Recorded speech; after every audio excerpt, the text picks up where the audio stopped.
여러분 안녕하십니까? 오늘 제217회 한림 원탁 토론회의 진행과 사회를 맡은 포스텍 명예교수 김병현입니다. 올해 한국과학기술한림원은 과학기술을 통한 삶의 질 향상 시리즈 한림 원탁 토론회를 개최하고 있습니다. 오늘은 그 마지막 토론회로 삶의 질 향상을 위한 퍼스널 모빌리티라는 주제로 개최하게 되었습니다. 인간의 자유로운 이동과 움직임은 삶의 질을 결정하는 아주 중요한 요소입니다. 하지만 노화나 질병, 사고 등의 이유로 개인의 모빌리티와 관련된 신체적인 능력이 감소되는 상황이 발생합니다. 특히 그 누구도 피해갈 수 없는 노화로 인한 개인 모빌리티의 저하는 초고령 사회로 접어드는 우리 사회가 많은 관심을 가지고 풀어가야 할 과제이기도 합니다. 이번 한림 원탁 토론회를 통해 개개인의 자유로운 이동과 움직임을 위한 기술의 해남과 과제, 사회적 이슈에 대해 논의함으로써 우리 국민들의 보다 나은 삶을 위한 방향을 함께 고민하는 자리가 될 수 있기를 기대해 봅니다. 오늘 한림 원탁 토론회는 유욱전 원장님의 개사를 시작해서 주제 발표와 종합 토론 등으로 이어질 예정입니다. 그러면 먼저 한국과학기술한림원 유욱준 원장님의 개사가 있겠습니다. 네, 안녕하십니까. 한국과학기술한림원 원장 유욱준입니다. 인사드리겠습니다. 오늘 토론회에 함께 해주시는 많은 분들, 그리고 이 자리에 안 계시지만 유튜브로 봐주시는 분들, 또 안 보더라도 나중에라도 우리 오늘 이 주제를 같이 해주실 분들 모두 환영합니다. 올해 한국과학기술한림원에서는 과학기술을 통한 삶의 질 향상 시리즈 토론회를 총 3차례에 걸쳐서 지금 하고 있고요. 오늘은 그 마지막 순서로 지금 사회께서 말씀하신 대로 삶의 질 향상을 위한 퍼스널 모빌리티라는 주제로 토론회를 준비했습니다. 근데 이제 모빌리티 하면은 조금 어려운 단어이고 하지만은 사실상 우리 일상생활과 밀접해 있고 지금 말씀하신 대로 이제 태어날 때부터 조금 부자연스럽게 태어난 분도 있고 또 질병을 거쳐서 이렇게 병에 의해서 좀 불편하시는 움직임이 불편하신 분들 또는 사고를 당했거나 해서 불편하신 분도 있을 것 같아요. 이 움직임을 자유롭게 하는 많은 토론을 각계의 이 여러 학부가 이렇게 합쳐서 이렇게 토론을 한 건 참 재미있습니다. 근데 한 가지 생각한 거는 이렇게 이제 불편하신 분들을 모빌리티를 향상시키는 일 주로 하시지만은 보통 사람들도 손오공만큼은 아니더라도 좀 슈퍼 모빌리티를 이렇게 하는 토론도 앞으로 좀 있을 수 있지 않을까. 그렇죠? 우리 당장 자율주행만 해도 오히려 사고를 더 줄이는 슈퍼 모빌리티에 해당하지 않을까요? 고속도로를 더 빨리 갈 수도 있고 편하게 갈 수도 있고 요술지팡이는 아니더라도 우리 이 정상적인 사람도 더 훨씬 우리 인간 수명이 보통 한 4, 50세를 생각하는데 우리 과학을 잘 해서 우리가 지금 한 80세는 벌써 넘었고 100세를 향해서 가고 있지 않나요? 우리 인간 수명이.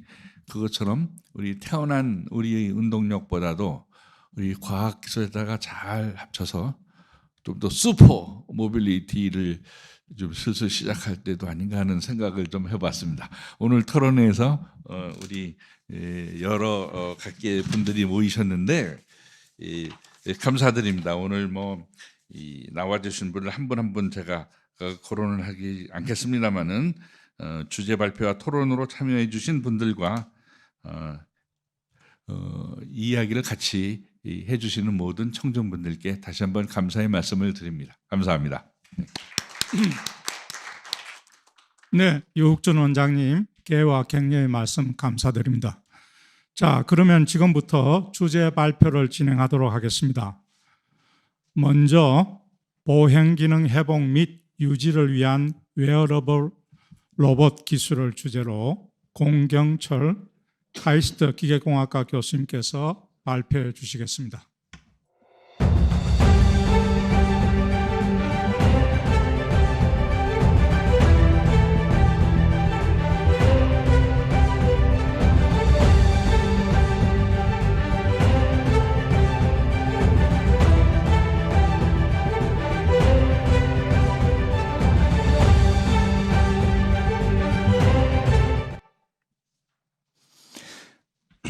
네, 안녕하십니까. 저 카이스트 기계공학과의 공경철이라고 합니다.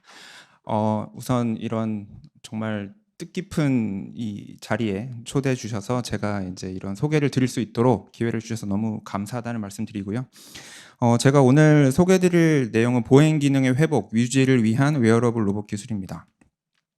이 제목에 있는 것처럼 이제 착용을 할 수 있는 어떤 로봇에 대한 뭐 개발부터 시작해서 현재 상용화 현황, 그리고 어떤 분들이 이 기술의 혜택을 보고 있는지에 대해서 소개를 드릴 텐데, 오늘의 주제가 퍼스널 모빌리티인데 왜 로봇이냐라고 이제 궁금해 하실 분들도 계실 거라는 생각이 듭니다.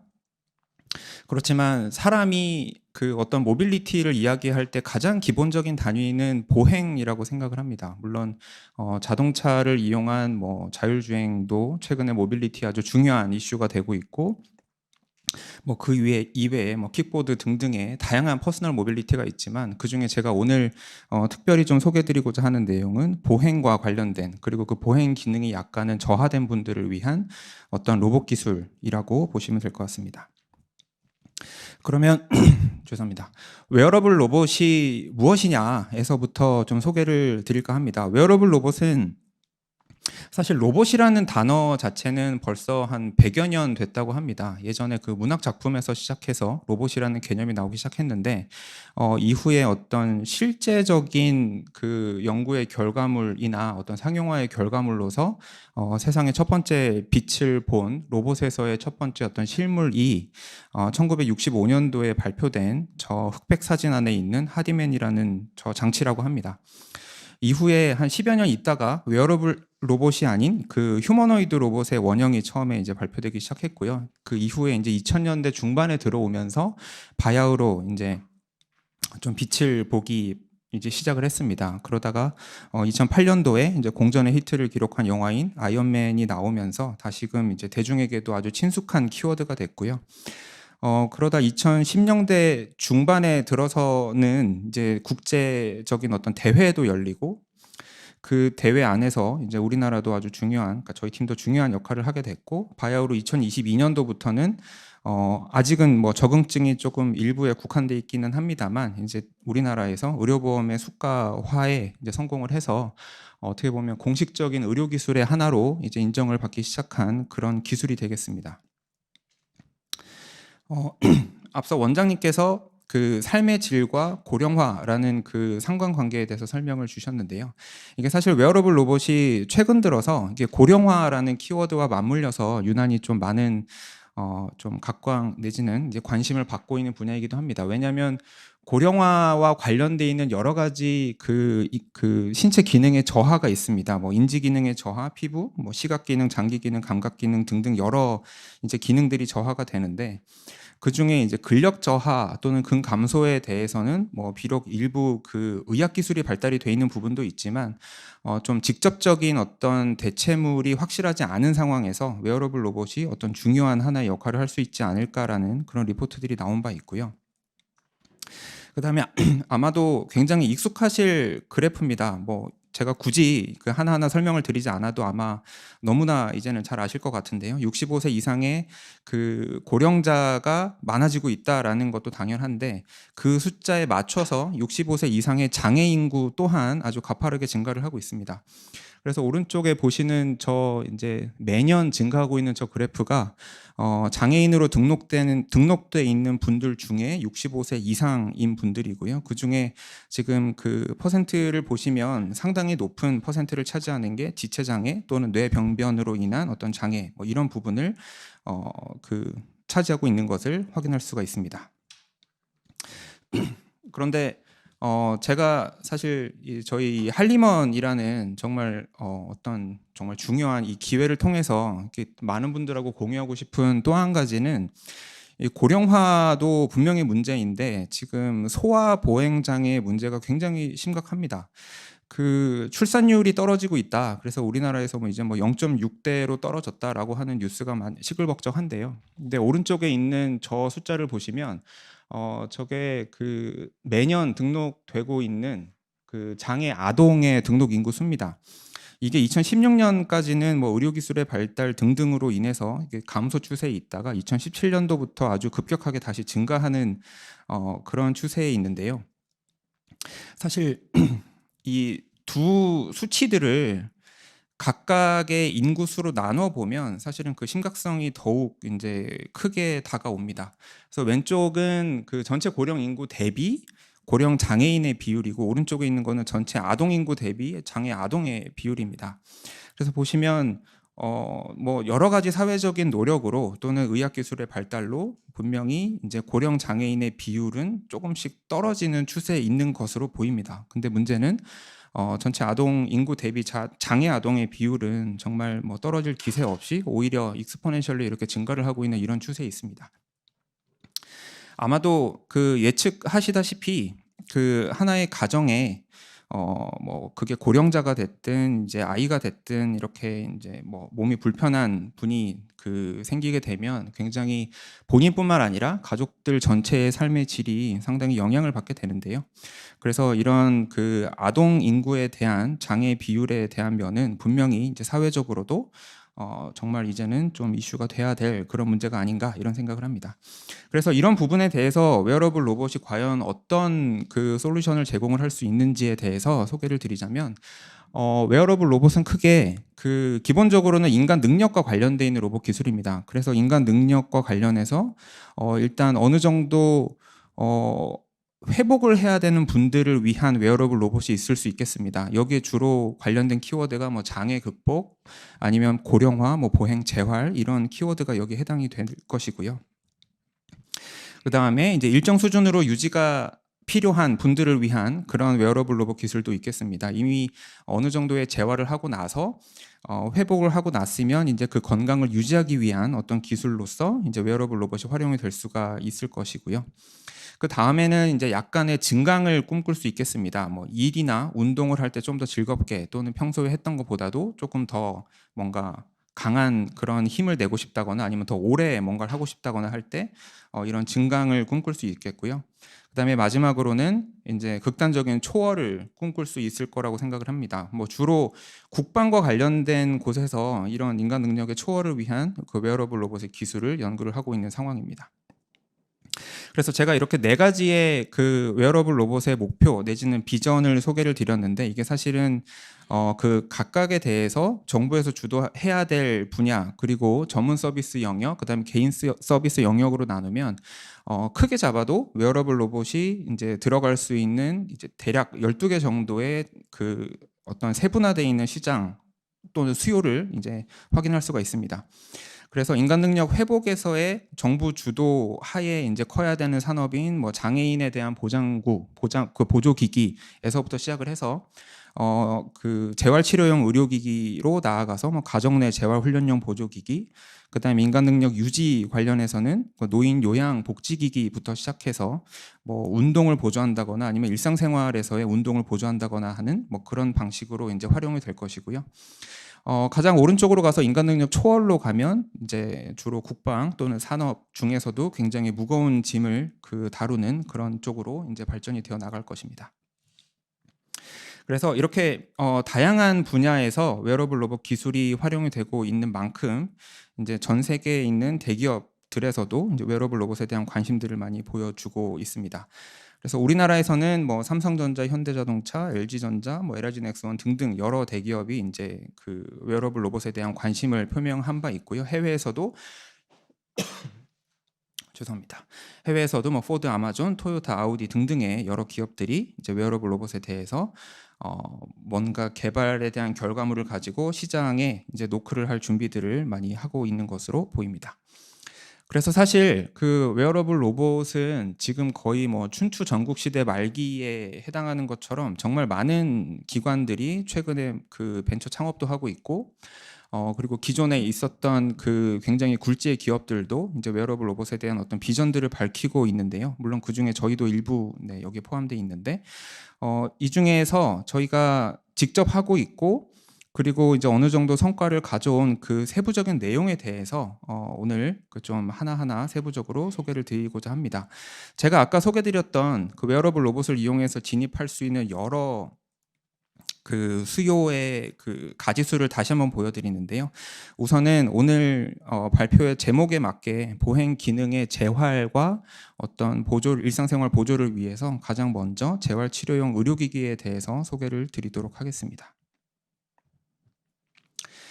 일단 전주기적인 재활과 그다음에 일상에 복귀하는 그런 과정을 이제 한번 쭉 보자면 누군가가 뭐 그 고령으로 인해서 또는 어떤 질환을 갖게 돼서 또는 사고를 입게 돼서 이제 보행 능력 또는 모빌리티가 갑자기 많이 저하가 되면 이후에는 병원에서 직접 그 로봇을 이용해서 특히 웨어러블 로봇을 이용해서 보행 재활 치료를 하실 수가 있습니다. 근데 당연히 병원에 계속 계실 수는 없는 노릇이기 때문에 이제 가정으로 복귀하셨을 때 이후에 그 겪게 되는 하락기를 대비를 하기 위해서 이제 가정 내에서의 어떤 재활 치료 장비 또는 보행 훈련 장비 이런 것들이 필요하게 돼 있고요.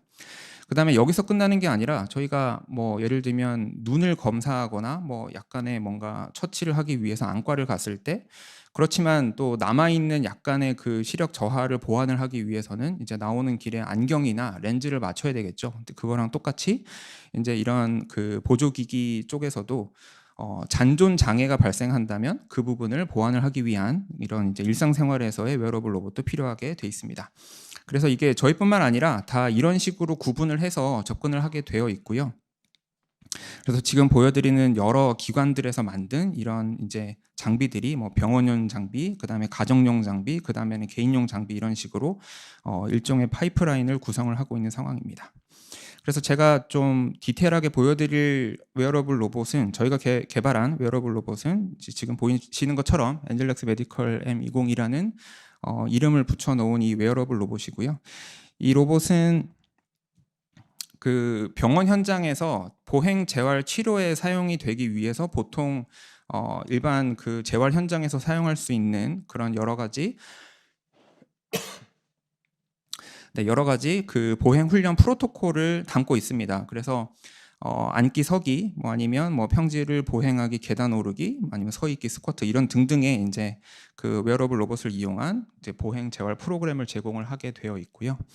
그다음에 아무래도 뭐 로봇이니까 당연히 데이터를 축적을 했다가 다시 이제 그 다음번에 이 재활 치료를 했을 때 좀 연속적인 보행 재활 치료를 하기가 매우 유용합니다.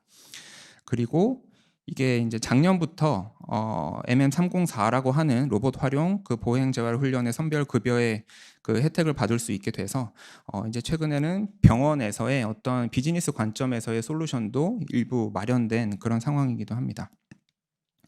제가 오늘 소개드리는 이 자리에서는 사실 굉장히 깊이 있는 어떤 기술적인 내용을 소개드리기보다는 그냥 일반적으로 이제 웨어러블 로봇이라는 기술이 우리의 생활에 얼마나 들어와 있고 얼만큼 필요할 때 직접 이용할 수 있는지에 대해서 소개를 드리고 있는데요. 죄송합니다. 그런데 그 기본적으로 이 장치가 기존에 있었던 어떤 로봇 시스템하고 좀 차별성이 있다라고 하면 굉장히 개인화된 그런 보행 재활 치료를 이제 제공할 수 있다는 점입니다. 왜냐하면 이 장치는 기본적으로 힘을 보조하는 그래서 보조력을 기반으로 재활 치료를 하는 장치이고 그렇기 때문에 이 로봇을 이용한 어떤 동작을 했을 때는 그게 이제 로봇이 주재한 동작이 아니라 그 사람이 만들어내고 있는 그 동작이기 때문에 여기서 얻은 데이터를 이용해서 동작 분석을 하는 것이 가능해집니다. 그렇기 때문에 제가 여기에는 표시는 하지 않았지만 그 보행 재활 훈련 선별 급여라고 하는 그 의료보험 수가 외에도 동작 분석이라고 하는 또 하나의 비급여 수가에 적용을 받을 수 있는 이제 그런 조건을 만족을 하기도 했습니다. 그러면 당연히 이게 의료기기이다 보니까 의료기기로서의 웨어러블 로봇은 사실은 웨어러블 로봇을 입지 않기 위한 로봇이겠죠. 그래서 관련된 그 임상적인 결과물을 일부 좀 소개를 드리도록 하겠습니다. 우진아 고생이 많았네. 네, 지금 보여드리는 이분은 그 당시에 이제 15살에 뇌성마비를 갖고 태어난 여자 환자분이셨고요. 지금 보시는 것처럼 탈부화 장치에 몸을 매달고 뒤에서 이렇게 밀어줬을 때 겨우 이제 다리가 그 앞으로 이제 끌려 나가는 정도의 이 정도의 이제 보행 능력을 갖고 있었던 분이었습니다. 근데 저희 웨어러블 로봇을 착용하고 8주 동안의 보행 재활 훈련을 진행을 했고요. 그렇게 하고 나면 이제 가운데 보시는 비디오처럼 네, 지금 보시면 더 이상 그 탈부화 장치를 사용을 하지 않고요. 뒤에서 어떤 치료사가 밀어주지 않아도 본인 스스로 저런 보행 동작을 만들어서 이제 움직일 수 있는 그런 정도의 보행 능력을 다시 되찾게 됐습니다. 그래서 뭐 비록 아직 그 보조기를 사용해야 되기는 하지만 이제 뭐 완전히 그냥 저 탈부화 장치에 의존을 해서 가는 그런 게 아니라 본인이 보조기만 있으면 그래도 어느 정도 움직일 수 있는 정도로까지는 이제 웨어러블 로봇을 이용해서 재활을 진행할 수 있었다라고 하는 이제 결과를 얻었고요. 또 다른 결과로는 지금 보여드릴 분은 이제 75세의 남자분이시고 파킨슨병을 갖고 계신 분이었습니다. 파킨슨병의 그 대표적인 그 증세 중에 하나인 종종걸음이 있는데요. 지금 보시는 것처럼 네, 이렇게 계속 그 걸음을 반복하게 됩니다. 그래서 사실 저런 종종걸음은 무엇이 문제가 될까 뭐 싶기는 하지만 굉장히 그 안정성이 떨어진 보행입니다. 그래서 굉장히 일단 한번 걷다가 그 좀 이제 중증 환자분들 같은 경우에는 제때 서야 될 때 서지 못하는 그런 경우까지 발생을 하고요. 그리고 혹시나 좀 뭐 지면에 불규칙성이 발생한다거나 하면 좀 보행의 안정성이 좀 많이 떨어지는 뭐 그런 좀 어려움을 겪으시기도 합니다. 그래서 저희 로봇을 착용하시고 지금 보시는 것처럼 이렇게 보행 재활을 역시나 진행을 하시고 나면 그다음에 맨 오른쪽에 보시는 것처럼 이제 한 발 한 발 이제 자기 뜻대로 보행을 할 수 있는 정도로 보행 기능이 많이 개선이 됐습니다. 그래서 보행 리듬의 회복이 일어났고요, 보폭이 증가했고 보행 그 결과적으로 보행 안정성이 향상되는 그런 결과를 얻을 수 있었습니다. 네, 그 지금 보시는 이 영상은 저희가 준비한 게 아니라 그 얼마 전에 저희 로봇을 이용해서 열심히 보행 재활을 하고 계시는 어떤 병원에서 촬영을 하셔가지고 올려주셨더라고요. 그래서 그 일부를 제가 소개를 드리기 위해서 가져왔습니다. 개개인의 보행 능력을 파악하여 적합한 로봇을 먼저 선정하고 치료 목표에 따라 치료를 진행하게 됩니다. 이때 로봇의 관절 각도나 움직임 속도, 지지력 등을 환자의 키와 신체 능력에 맞추어 세심하게 조절할 수 있어 정교한 맞춤 치료가 가능합니다. 로봇 보행 치료는 치료 시간 내내 보행을 하기 때문에 일반 치료 시간에 비해 보다 더 많은 보행이 가능하며 웨어러블 로봇인 엔젤렉스 로봇 치료는 오버그라운드 방식의 로봇으로 앉았다 일어나기, 경사로나 계단 오르기 등 다양한 일상 환경에서의 보행 훈련이 가능하다는 장점이 있습니다. 오늘 참 즐거웠어요. 힘들기도 했고 오늘 빨리 달렸을 때 다리도 가볍게 나갔어요. 오늘 참 행복했어요. 네, 그래서 아이고, 자꾸 죄송합니다. 네, 여기까지 그 의료기기에 대한 소개를 드렸고요. 이제는 이제 장애인 보장구에 대한 내용, 그리고 일상생활 보조기, 기업에서 사용하는 산업안전보호장비, 그다음에 뭐 개인의 근골격계 보호 솔루션 등등 좀 다양한 분들을 위한, 그러니까 병원에서 사용하지 않고 우리가 일상생활에서 사용할 수 있을 법한 다른 것들에 대해서 좀 소개를 드리도록 하겠습니다.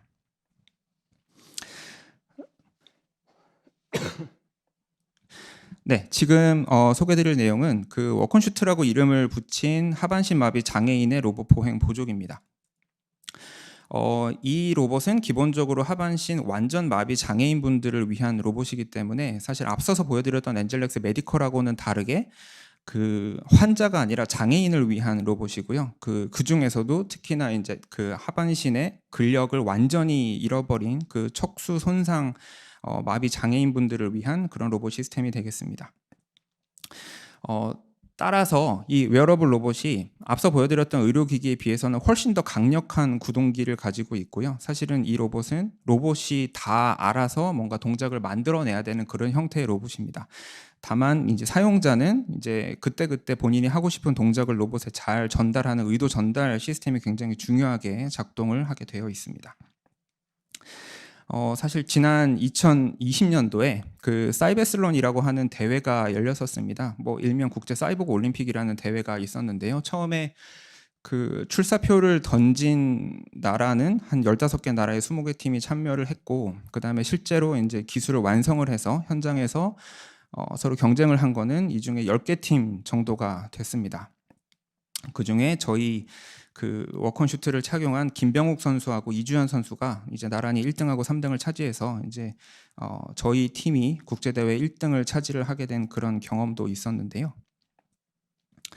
네, 이거에 대한 내용은 Powered exoskeleton finale, 2 South Korean teams from Angel Robotics. So the South 그래서 이 Koreans are both 영상을 in 보여드리는 excellent 것보다는 제가 차라리 이 전체 풀 영상을 보여드리면서 제가 소개를 드리는 걸로 가름하도록 하겠습니다.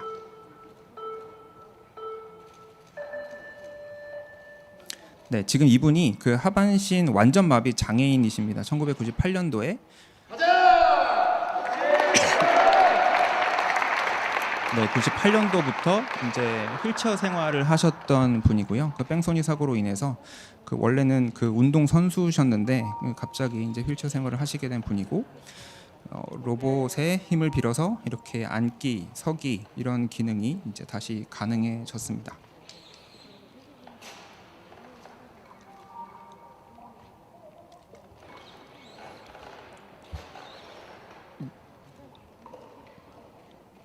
이 대회의 미션이 총 6개로 구성이 돼 있었습니다. 근데 어떤 일상생활에서 할 법한 그런 것들을 이제 각각의 미션으로 만들어가지고, 방금 첫 번째는 앉았다 서서 이제 물컵을 이렇게 잘 정리하는 그런 미션이었고요. 지금 두 번째는 좁은 길을 통과하는 그런 미션이었습니다. 그래서 이 로봇을 이용해서 하반신 마비 장애인이 일상생활에서 장애물을 피해가면서 어떻게 잘 이제 보조를 받을 수 있는지에 대한 것을 겨루는 그런 미션이었고요. 세 번째는 험지 미션이었습니다.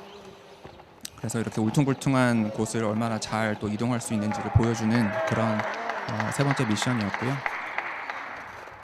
사실은 대회를 치르면서 여러 가지 이제 해프닝이 있었습니다. 저희가 1회 대회 때 비록 동메달을 따긴 했지만 이제 2회 대회 때는 스위스 팀에서 이제 본인들이 기술력에 워낙에 이제 자부심이 있었던 나머지 끝나고 우승자의 인터뷰를 이제 스위스 선수로 미리 사전에 정해놓고 미리 발표를 하는 그런 해프닝이 있었는데요. 저희가 우승을 하게 되면서 이제 그 프로그램은 갑자기 또 취소가 되고 하는 그런 이제 웃지 못할 그런 해프닝도 있었던 대회였습니다.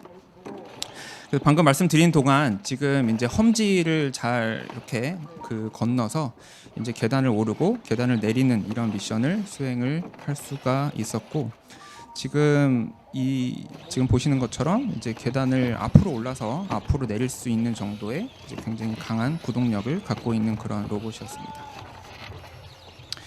네, 그 시간 관계상 그 미션이 2개가 남아 있긴 하지만 이런 식으로 하반신 마비 장애인이 로봇을 착용하고 굉장히 일상에서의 마주할 수 있는 복잡한 이런 동작을 수행할 수 있게 됐다라는 부분을 소개를 드리고요. 이후에는 산업 현장에서 사용할 수 있는 굉장히 라이트한 버전, 무동력형의, 그러니까 배터리나 그 모터를 사용하지 않는 그런 웨어러블 로봇이라기보다는 웨어러블 슈트도 이제 개발을 해서 지금 현재 그 판매고로만 보면 그 전국에 어쨌든 1,000곳 이상이서, 그러니까 1,000대 이상이 지금 보급이 돼서 여러 작업장에서 이 시스템을 활용을 하고 있는 상황입니다. 그래서 주로 이 보조 슈트도 사실 현장에서 이제 피드백을 받아보면 보통 어느 정도 연령대가 있는 분들이 근골격계 보호를 위한 목적으로 좀 많이 이제 활용을 하시고요. 이게 허리 관절뿐만 아니라 어깨를 사용하시는 곳 아니면 그 허리보다 좀 더 아래 그 엉덩이 관절 쪽을 많이 사용하시는 분, 뭐 이렇게 좀 다양한 작업 환경에서 사용하실 수 있도록 이렇게 좀 동작별로 그리고 관절별로 세분화를 해서 이렇게 진행을 하고 있는 상황이기도 합니다. 네, 사실 지금 제가 계속 그 다양한 기술들을 소개를 드리고 있지만 제가 초반에 설명드린 것처럼 웨어러블 로봇이 갖는 그 어떤 수요 그리고 각각의 수요별로 또 개인별로 다른 부분이 존재를 하기 때문에 이렇게 다양한 솔루션을 동시에 개발을 할 수밖에 없던 상황이었고요. 지금 소개드리는 이 엔젤 슈트라는 로봇은 이제 그 하반신 마비 장애인이 아니라 불안전 마비 장애인이 일상생활에서 사용하기 위한 그런 시스템이었고, 이제 최근에는 바야흐로 이제 노약자분들이 일상생활에서 뭐 운동을 보조받거나 아니면 보행을 좀 가볍게 보조할 수 있는 굉장히 그 가벼운 솔루션도 그 만들어서 지금 현재 실증을 하고 있는 상황이기도 합니다. 이외에 이제 아주 더 가벼운 이런 소프트 로보틱스 기반의 이런 이제 직물 형태의 이런 슈트도 만든 바 있고요. 그래서 제가 오늘 간략하게 소개드렸지만 이 이외에도 여러 웨어러블 로봇 기술이 지금 만들어지고 있고 상용화되고 있으니까 많은 기대해 주셔도 좋을 것 같습니다. 감사합니다. 네, 공경철 교수님 좋은 발표 감사드립니다. 이어서 모빌리티와 삶의 질, 인지적, 사회적 관점을 주제로 한서원 서울대학교 심리학과 교수님께서 발표해 주시겠습니다.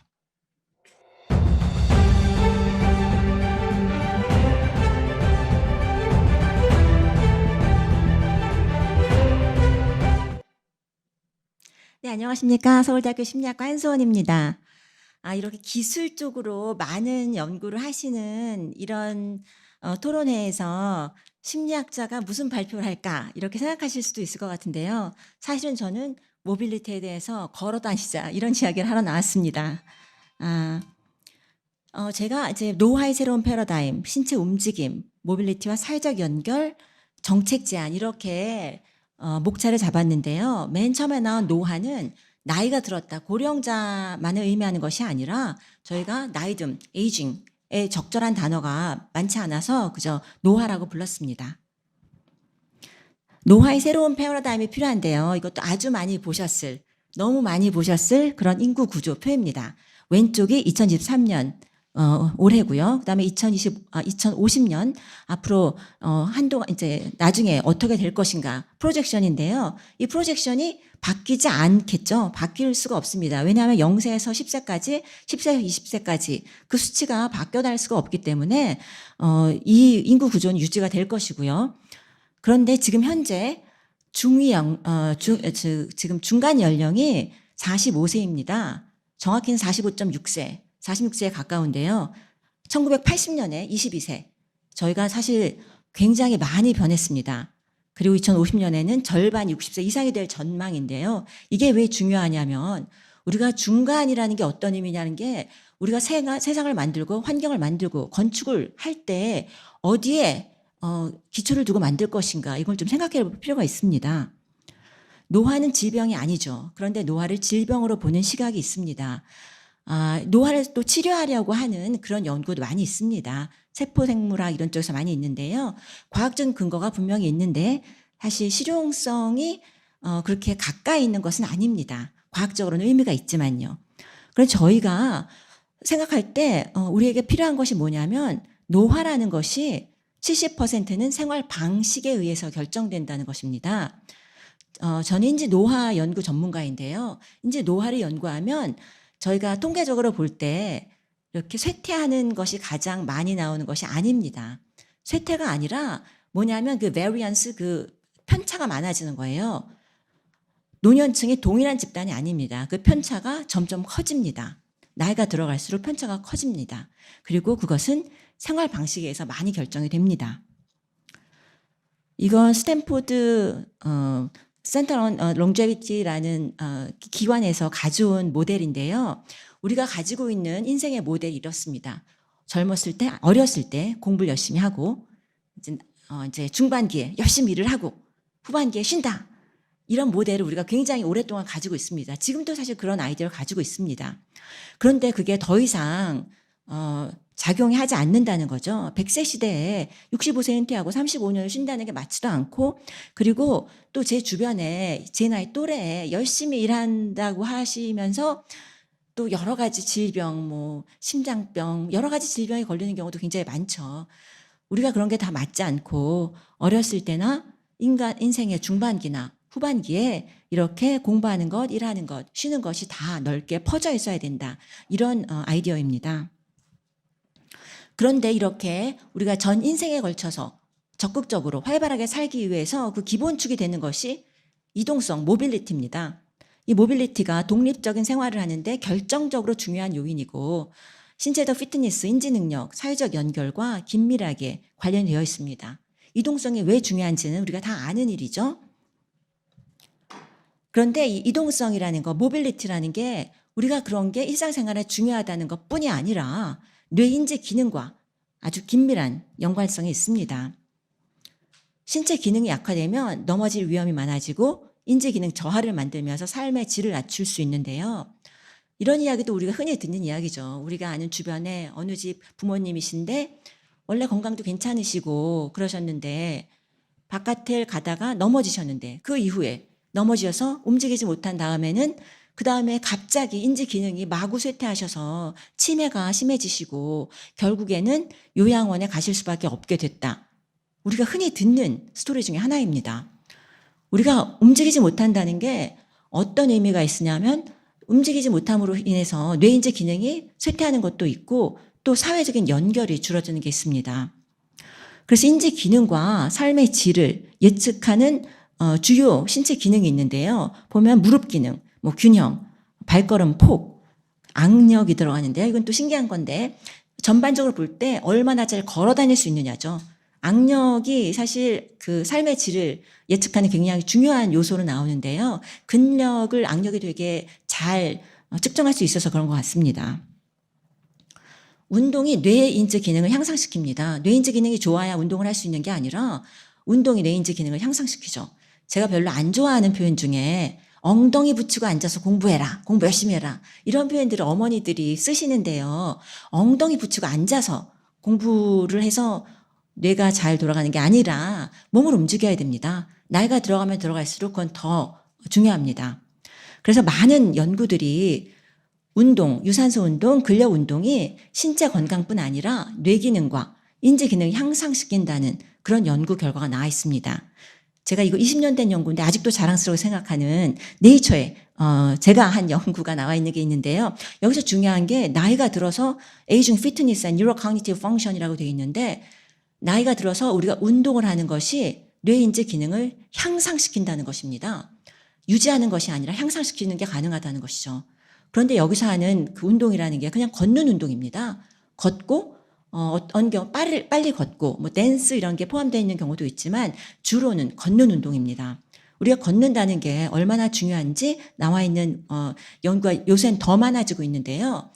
그 뇌과학이 발달하면서 여러 가지 연구 방법론에 의해서 우리가 뇌가 실제로 어떻게 변하는지를 보여주고 있습니다. 그리고 운동하는 것이 우리가 기억과 관련된 그 히포캠퍼스 해마죠. 해마의 사이즈를 더 늘렸다. 이런 연구도 있습니다. 감각 경험이나 신체 활동이 뇌 기능에 많이 영향을 미칩니다. 뇌는 살아남기 위한 존재이기 때문에 그 실제로 우리가 필요한 것만 필요한 것만 그 프로세스를 하게 돼 있거든요. 그런데 우리가 그 감각 기능이 저하가 되면 뭐 치매를 가속화시킬 수 있다. 뭐 이런 연구들도 많이 나와 있는데요. 왜냐하면 뇌는 두개골 안에 갇혀 있는 존재고 감각기관과 움직임을 통해서 환경과 상호작용합니다. 그래서 환경에 자극이 없을 경우에는 뇌는 활동을 줄이게 돼 있습니다. 그렇기 때문에 감각 경험이나 움직임이 쇠퇴할 때 뇌 기능이 쇠퇴하게 되는 것입니다. 그래서 백내장 수술이나 청력의 저하, 시력의 저하를 보정하는 것이 치매 환자의 상태를 향상시킬 수 있다는 그런 연구들도 나와 있습니다. 저희가 모빌리티 이야기를 하면 자율주행차,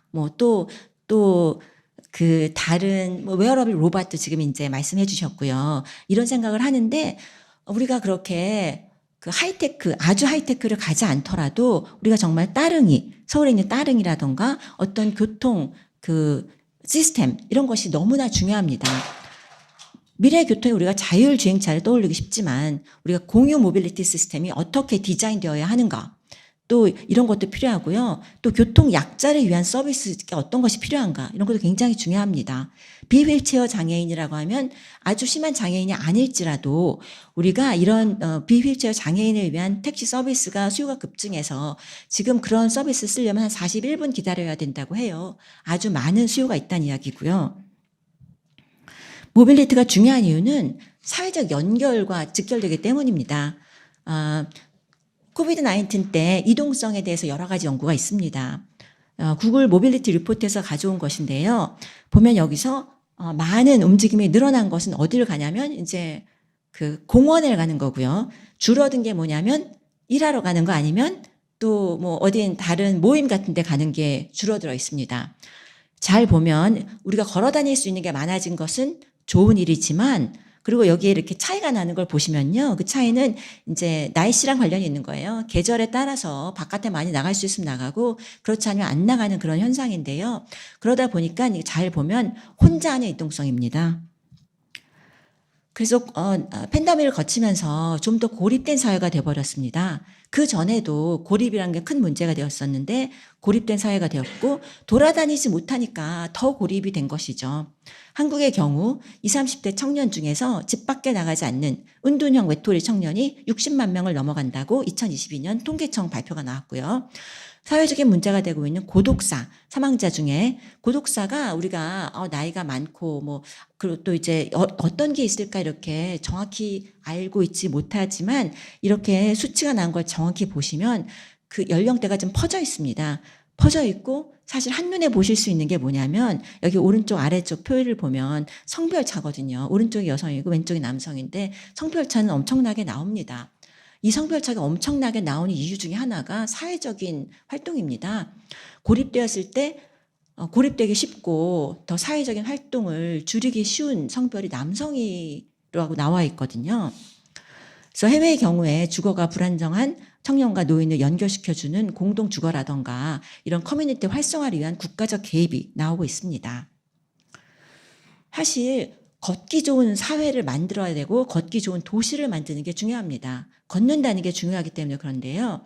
그래서 여기 15분 도시라는 이런 개념이 나와 있습니다. 이게 15분 도시의 원조가 파리라고 제가 알고 있는데 이 개념은 시민들이 필요로 하는 모든 것들을 걸어서 15분 이내에 우리가 제공받을 수 있는 그런 동네들의 집합체, 이런 생태적인 전환을 추구하는 것입니다. 그래서 걷기 좋은 도시의 요인이 유용성, 안정성, 편리함, 흥미로움 이런 것들이 있습니다.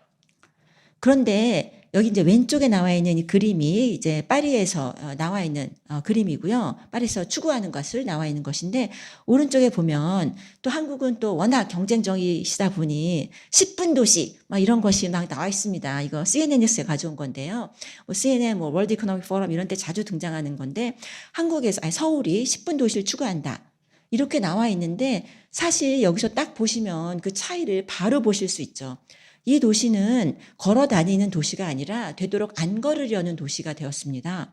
이렇게 고층 건물이 있고 바깥에 분명히 여기에 자연과 나무가 좀 있습니다. 그렇지만 거기는 걸어 다니기 위한 자연과 나무가 아니라 고층 건물에 있으면서 볼 수 있는 자연과 나무로 되어 있습니다. 사실 15분 도시가 또 여러 가지 그 비판도 받는데 그 비판의 첫 번째가 뭐냐면 이게 감옥을 만드는 게 아니냐 이렇게 얘기를 하고 있는데 지금 고층 건물로 10분 도시를 추구하면 그건 사실 정말 감옥에 가까운 그런 개념이 되는 것이고요.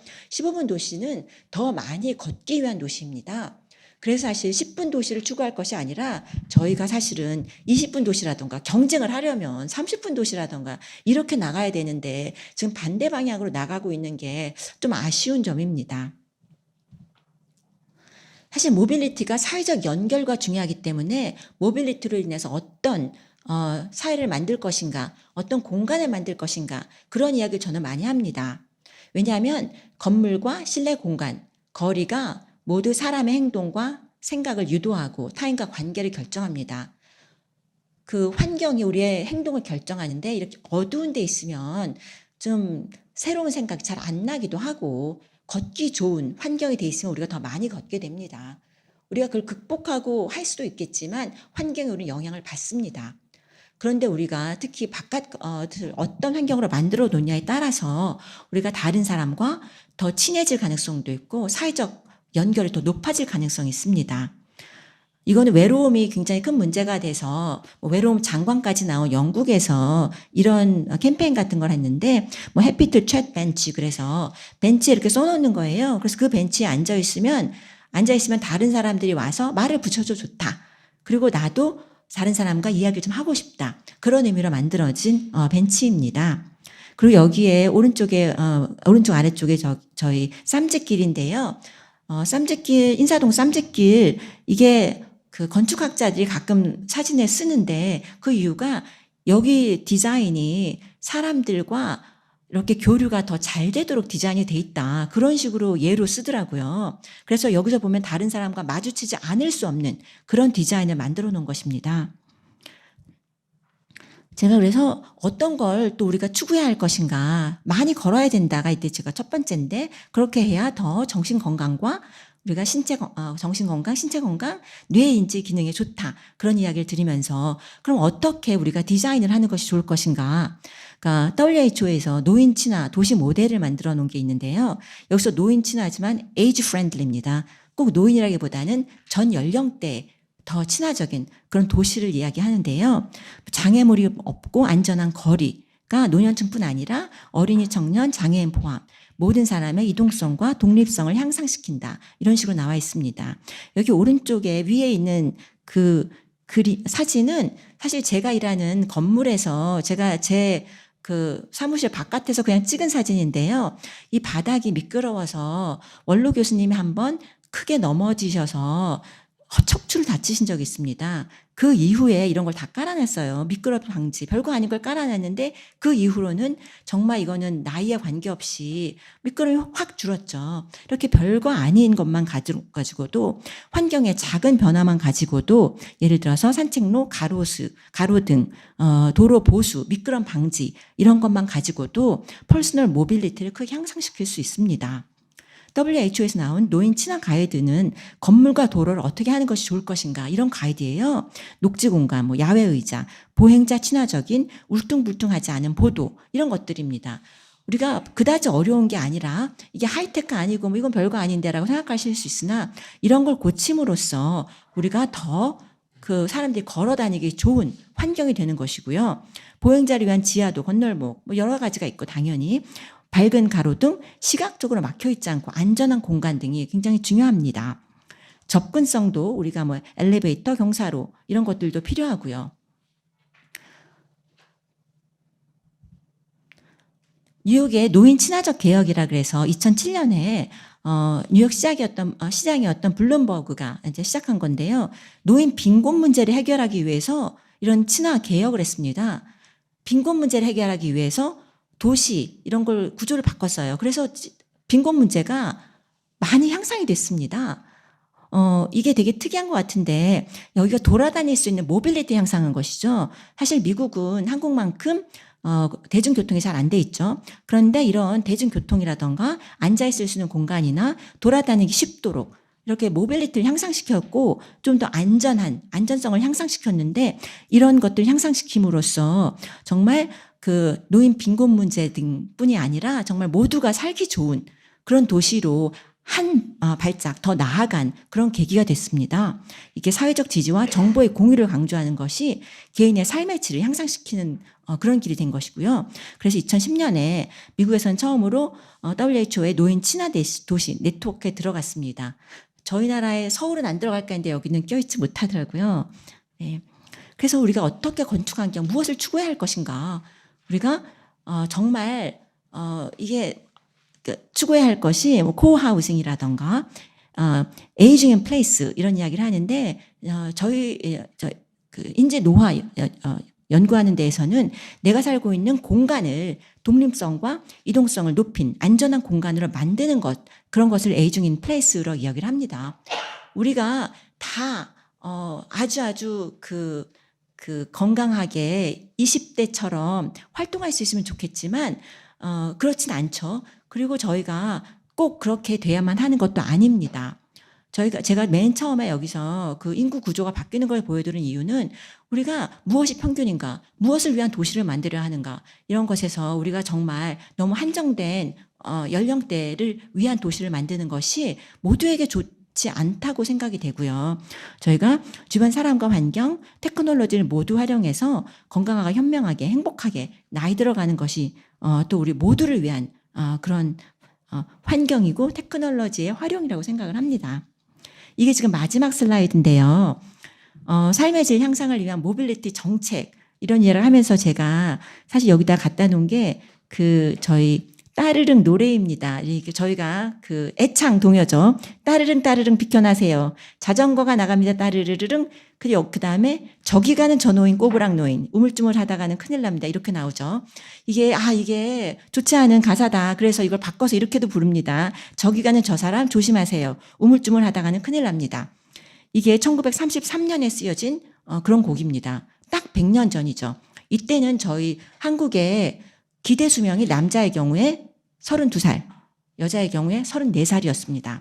아주 옛날 얘기죠. 그런데 우리가 그때 쓰여진 동요를 가지고 우리가 또 이거 그냥 특별한 생각 없이 이러고 부르고 있는데 이게 이렇게 하면 안 되고, 아니 저는 왜 비켜가다니, 이럴 경우에는 자전거 전용 도로를 만든다거나 뭐면 애들한테 사람이 오면 자전거가 먼저 피해야 된다고 가르치거나 우리가 다른 개념을 바꿔야 되는데 이 노래 그냥 아무 생각 없이 계속 부르고 있습니다.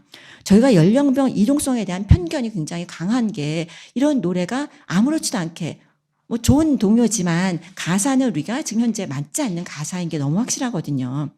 그래서 저희가 도로와 법규, 교통 서비스에 대한 뭐 영향, 보조금 여러 가지 우리가 할 수 있는 사회적인 합의가 필요하고요. 그리고 또 이런 뿐 아니라 사회적 인식과 개인의 인식이 행동에 영향을 미치기 때문에 우리가 모빌리티가 삶의 질에 어떻게 긍정적으로 영향을 줄 수 있을지 생각해 볼 필요가 있다고 생각을 합니다. 여기까지 말씀드리겠습니다. 네, 한성훈 교수님 멋진 발표 감사드립니다. 이로써 주제 발표를 마무리하고 종합 토론의 시간을 갖도록 하겠습니다. 장내 정리를 위해서 3분 뒤에 종합 토론을 시작하도록 하겠습니다. 안녕하십니까. 토론 자장을 맡은 연세대학교 기계공학부 조영희입니다. 지금부터 종합 토론을 진행하도록 하겠습니다. 방금 영상에서 소개해드린 토론자분들과 주제 발표하신 분들과 함께 토론을 시작하도록 하겠습니다. 저희가 토론자로는 산학연과 다양한 전공에서 초청해서 모셨습니다. 먼저 현대자동차 로보틱스 랩장이신 현동진 상무께서 토론의 장을 열어주시겠습니다. 네, 안녕하십니까. 현대자동차 로보틱스 랩 현동진 상무입니다. 여러분들은 현대자동차 하면은 기존의 자동차 회사를 떠오르실 수도 있겠지만 어떻게 보면은 이제는 모빌리티라는 데 좀 영역을 확장하는 개념으로 R&D와 그다음 다양한 서비스들을 준비하고 있는 회사로 탈바꿈하고 있습니다.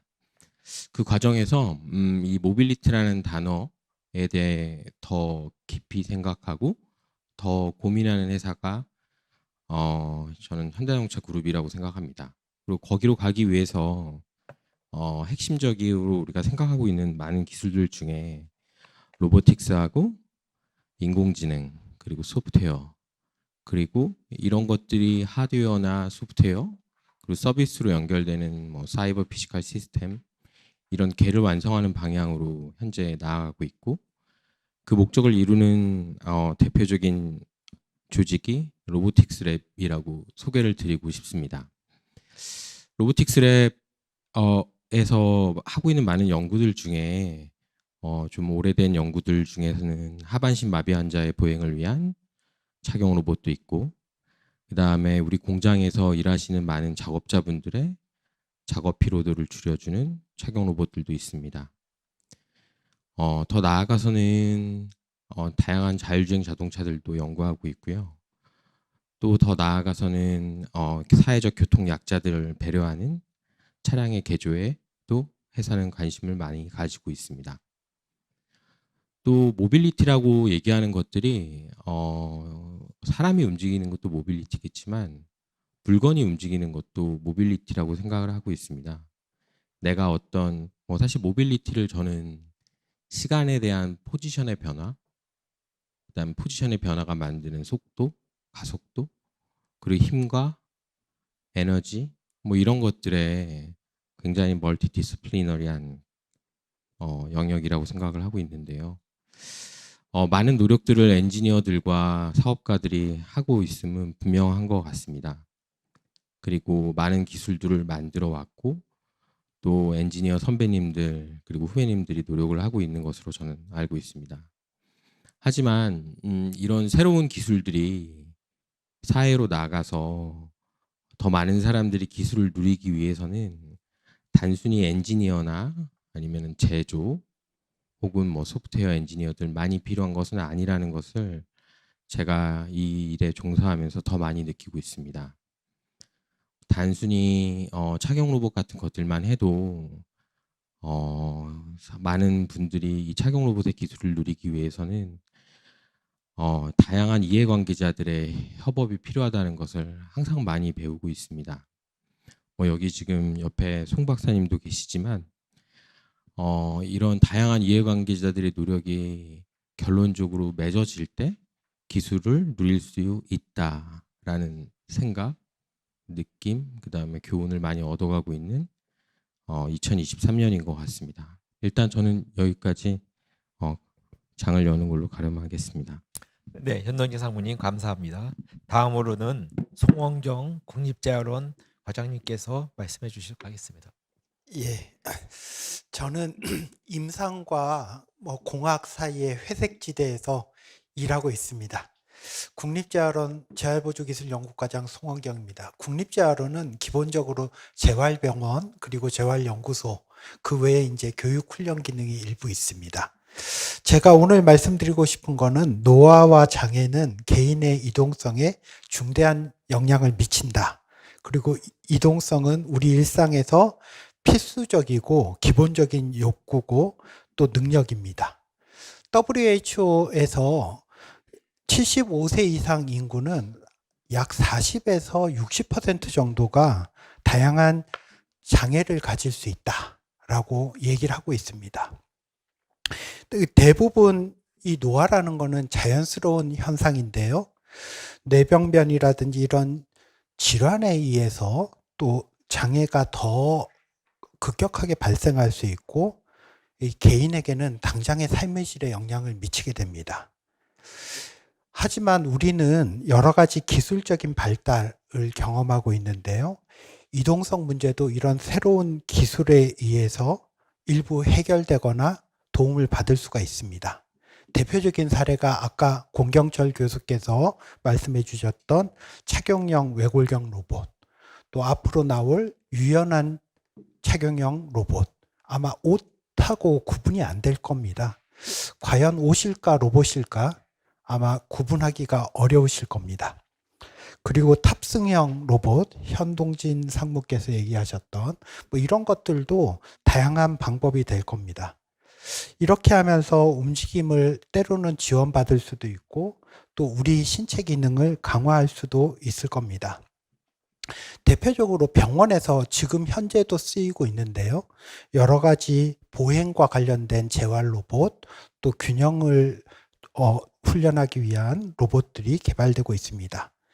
이러한 기술들은 기능을 향상시키는 것뿐만 아니라 유지시키는 것도 굉장히 중요한 개념인데 재활이라는 게 항상 향상시키는 것만 의미하는 것이 아니라 잘 유지하는 것도 되게 중요한 개념이다. 이런 것들을 가져가셨으면 좋겠습니다. 저희는 국립재활원에서 재활로봇 중개연구하고 돌봄로봇 중개연구 이 두 가지에 초점을 맞춰서 로봇 기술을 연구 개발하고 계획대로는 임상에 적용하고 있습니다. 특히 재활 로봇과 관련된 중개 연구는 2013년부터 시작해서 지금 딱 11년 됐는데요. 기본적으로 치료용 재활 로봇 기술들을 첫 번째는 기술을 개선하고, 두 번째는 시험 검사하고, 세 번째는 인허가를 받고, 네 번째는 임상이나 사용성 평가를 해서 병원에 계신 의사 선생님이나 치료사 선생님들이 다양한 연구에 적용할 수 있게 하자라는 데 초점을 맞추고 있습니다. 또 돌봄 로봇 같은 경우에는 옮겨 태우기라든지 자세 변환, 배설 식사, 그 다음에 이동 목욕, 커뮤니케이션, 또 모니터링, 또 근력 강화, 이 9가지 돌봄과 관련된 작업을 수행하고 하는 기술들을 개발하고, 거기보다 더 중요한 어떻게 서비스할지를 연구하고 있습니다. 특히 돌봄과 관련해서는 케어기버, 즉 돌봄자의 역할이 굉장히 중요한데요. 여기에 좀 더 초점을 맞추고 있습니다. 저희가 서비스 모델 하면서 이제 연구를 하면서 보면 정부에서도 공적 제도, 그러니까 건강보험이라든지 아니면 사회 서비스 이런 것들도 있고, 또 민간 시장 같은 경우는 앞으로 아마 렌탈이라든지 리스 이런 제도를 통해 가지고 조금 더 고가의 제품 이런 것들을 더 우리 일상생활에서 쉽게 사용할 수 있지 않을까 합니다. 특히 이동 기술은 첨단 기술들, 뭔가 자율성이라든지 이런 기술들을 더 채용하려고 노력하고 있는데요. 센싱이라든지 의사결정 기술. 제가 오늘도 재활원에서 이까지 차를 타고 오면서 기본적으로는 반자율주행을 켜고 오니까 그렇게까지 인지적 부담이 많지는 않았습니다. 내가 직접 운전하는 것보다는 50% 정도는 덜어졌거든요. 근데 이런 것들이 아마 우리 주위에 휠체어를 탄다든지 이런 분들한테도 인지적 부담을 감소시킬 수 있는 기술들이 더 제공될 걸로 예상됩니다. 환경적인 요소를 고려해서 뭔가 기술이 어떻게 동작하고 테스트하고 또 어떤 영향을 미치는지 이런 것들을 파악하는 것들이 중요할 것 같고, 이런 사용자 경험을 또 주위에 있는 분들한테 공유하는 거, 이런 것들이 필요할 것 같습니다. 저희가 저쪽에 계신 문전일 원장님, 전임 원장님하고 같이 해서 시범 보급 사업도 되게 많이 했었어요. 치료용 재활 로봇. 10년 전에는 이렇지 않았습니다. 로봇이 동작이 잘 될까? 막 이렇게 걱정할 때였는데, 저희가 좋은 병원 몇 군데를 골라가지고 시범 보급 사업을 했었어요. 그러면서 병원들에서 좋은 레퍼런스 역할을 하면서 이동과 관련된, 보행과 관련된 치료용 재활 로봇 이런 것들을 시범 보급을 했었습니다. 근데 이렇게 함으로써 더 넓은 사용자 그룹에게 경험을 공유할 수 있고, 또 그 경험을 바탕으로 해가지고 또 세계 시장에 도약할 수 있는 그런 계기들이 됐었습니다. 그래서 앞으로는 아마 인공지능 기술이라든지 이런 것들이 더 나가고 기술적 발전에 의해서 아마 가능성들은 더 무궁할 걸로 보입니다. 특히 저희가 지금 고민하고 있는 거는 돌봄 로봇도 고령화 때문에 굉장히 큰 문제가 있어서 R&D든 BR&D든 실증을 뭔가를 해본다든지 하는 것들, 이런 데 더 초점을 맞추려고 하고 있습니다. 근데 실증에 앞서서 뭐가 필요할까요? 시험 검사하고 인허가 받는 것들, 이런 것들이 필요할 수 있고, 그런 것들을 저희가 경험을 공유하고자 합니다. 궁극적으로는 언제쯤 우리가 이런 하이 테크놀로지 기반의 또 로 테크놀로지 기반의 기술적인 그런 이동 기술을 활용할 수 있을까요? 근데 그 시점은 아마 자동차가 앞서 나갈 거고, 그 다음에 여러 가지 이제 모빌리티 기술이, 로봇 기술들이 따라갈 텐데, 아마 자동차에서 좋은 보험 제도가 나오는 것들을 벤치마킹해서 로봇도, 그런 입는 로봇도 사고와 같은 그런 것들을 대비할 수 있는 보험 제도, 이런 게 만들어지는 시점에서 아마 급격하게 활용이 증가되지 않을까 합니다. 종합적으로 이동성은 노화 장애에 크게 영향을 받지만 혁신적인 기술을 통해서 개선할 수 있다. 이렇게 생각합니다. 이상입니다. 예, 송홍영 과장님 너무 좋은 의견 감사드립니다. 다음은 고상백 연세대학교 원주일과대학 교수님의 의견을 들어보도록 하겠습니다. 네, 안녕하십니까. 방금 소개받은 고상백입니다. 오늘 그 과학기술과 삶의 질 시리즈 세 번째인데요. 이런 주제로 토론할 수 있어서 매우 기쁘게 생각합니다. 앞서서 그 한수원 교수님이 그 모빌리티와 삶의 질, 특히 사회적 연결에 대해서 전 전적으로 동의하고요. 유엔 행복보고서에 의하면 저희가 소득 수준은 10위권이지만 삶의 질 순위는 60위입니다. 그리고 OECD에서 삶의 질 리포트를 보게 되면 더 나은 삶의 질 지수죠. 거기에 보게 되면 저희가 다양한 경제적 지표는 굉장히 높은데 이 사회적 관계망 지수는 아주 안 좋습니다. 거의 마지막에서 두 번째이고요. 젊은 사람의 경우에는 사회적 관계망이 비교적 좋지만 나이 드실수록 점점 악화되다가 50세 이상의 사회적 관계망은 OECD 국가에서 맨 꼴찌입니다. 그래서 잘 아시다시피 사회관계망이 감소하게 되면 이 고령층의 경우에서는 활동성이 떨어지고 그렇게 되면 이제 노쇠가 악화되는 경향이 있습니다. 그런 점에서 고령층으로 갈수록 그 삶의 질을 올리기 위한 활동이라고 하는 측면은 매우 저는 중요하다고 생각합니다. 저는 이제 노화와 노쇠, 그다음에 활동 이 세 가지 지점에 대해서 좀 토론하고 싶은데 노화는 뭐 정상적인 과정입니다. 나이가 들면서 신체 기능이 떨어지고 인지 기능이 떨어진 거는 당연한 정상적인 과정이라고 생각을 하는데 노쇠는 그렇지는 않습니다. 노쇠는 비정상적인 과정입니다. 세 가지 컴포넌트인데요. 하나는 식사를 잘 못해서 체중이 떨어지는 문제, 그 다음에 인지 기능이 떨어지는 문제, 신체 기능이 떨어지는 문제가 노쇠의 삼각 핵심 구도인데요. 이 활동성이 떨어지게 되면 당연히 인지 기능이 떨어지고 그리고 식사 기능도 떨어지고 여기서 굉장히 악순환을 거치게 되는데 우리나라의 경우에는 이제 다양한 노쇠 코호트가 있습니다. 그 노쇠 코호트에서 통계를 낸 바에 의하면 우리나라 고령층의 약 20에서 30%가 노쇠에 해당된다고 합니다. 노쇠가 질병 상태는 아닙니다. 다만 이 노쇠 상태에서 이제 잘못되게 되면 질병이 악화되거나 사망으로 갈 수 있기 때문에 그런 점에서 활동이라고 하는 측면은 매우 중요하고 근감소증이라고 하는 부분들을 잘 중재하는 것은 굉장히 사회적으로 굉장히 중요한 이슈 중에 하나라고 저는 생각을 합니다. 노쇠의 진단 기준은 프라이드가 제안한 걸 가장 많이 쓰는데요. 체중 감소, 피로감, 근감소, 보행 속도 제한, 신체 활동이 떨어지는 5가지 기준 중에서 3가지가 합당하면 노쇠라고 지금 현재 진단하고 있습니다. 특히 이제 보행 속도라든가 의자에서 앉았다 일어났다 하는 것, 그 다음에 이제 균형성 검사는 뭐 5분만으로도 간단하게 테스트를 할 수가 있습니다.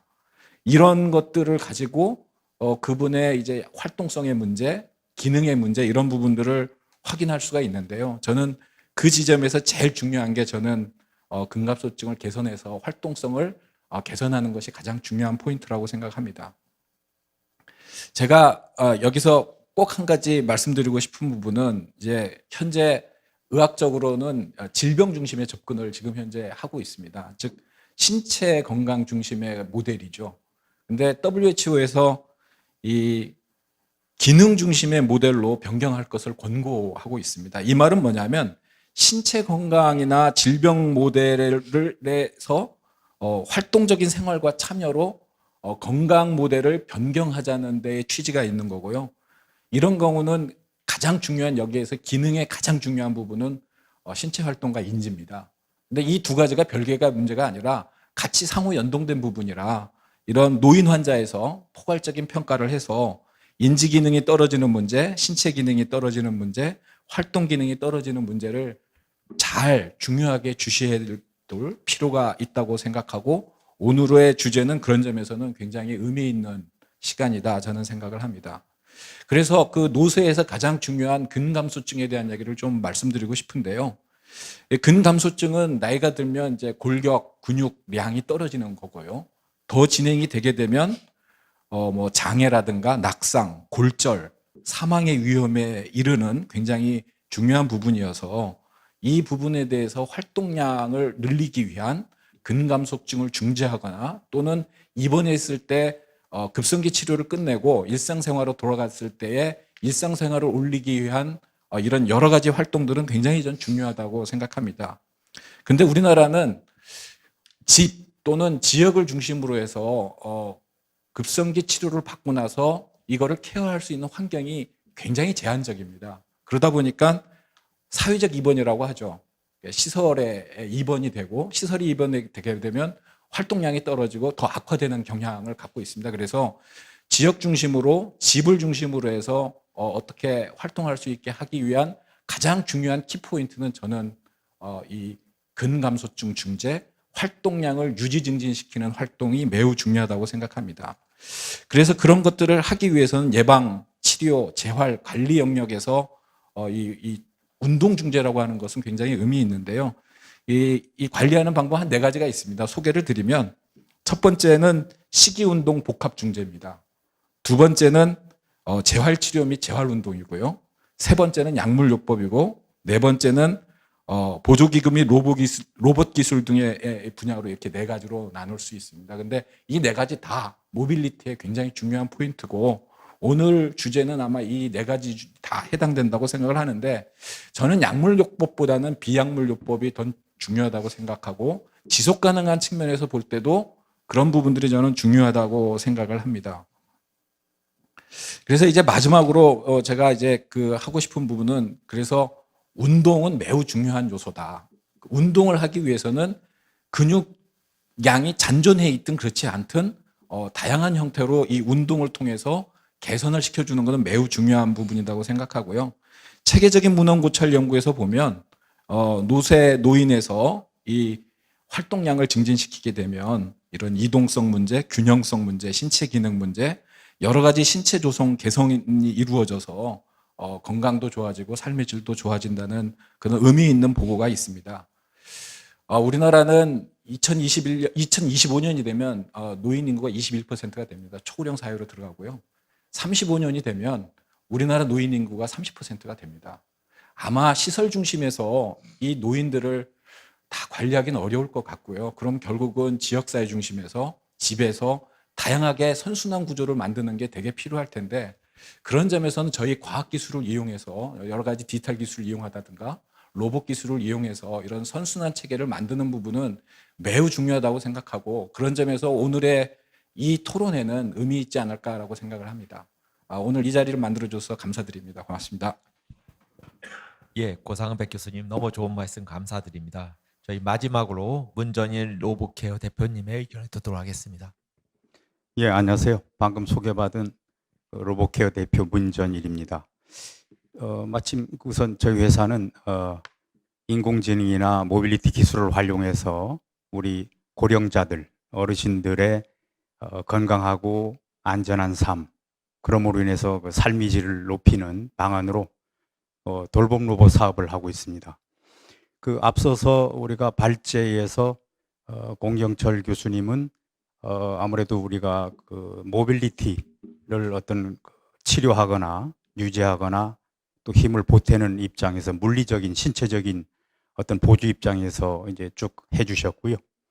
그다음에 한소원 교수님은 저랑 우리 사업하고 좀 일맥상통하는 부분이 있는데 인지훈련, 인지훈련을 하기 위해서 결국은 모빌리티가 가미돼야 된다. 모빌리티라는 게 주로 이제 많이 걷는 것도 있지만 어쨌든 신체 활동을 많이 강화시켜 줘야 되기 때문에 그래서 이런 부분들이 저희들은 로봇 기술을 해서 그 모빌리티를 하기 위해서 어떤 신체에 착용하거나 그런 활용이 아니고요.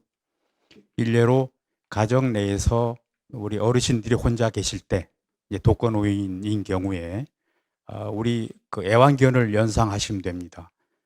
일례로 외출했다가 돌아오시면 우리 애완견들이 반기지 않습니까? 그것처럼 로봇이 반기면서 또 대화도 해주고요.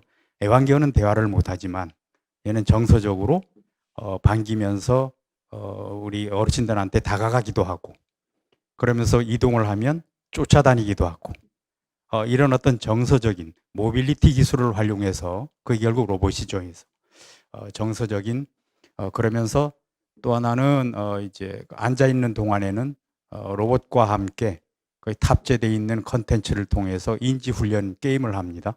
물론 이제 게임들은 당연히 그 병원에 계신 의사분들하고 해서 개발된 게임이고요.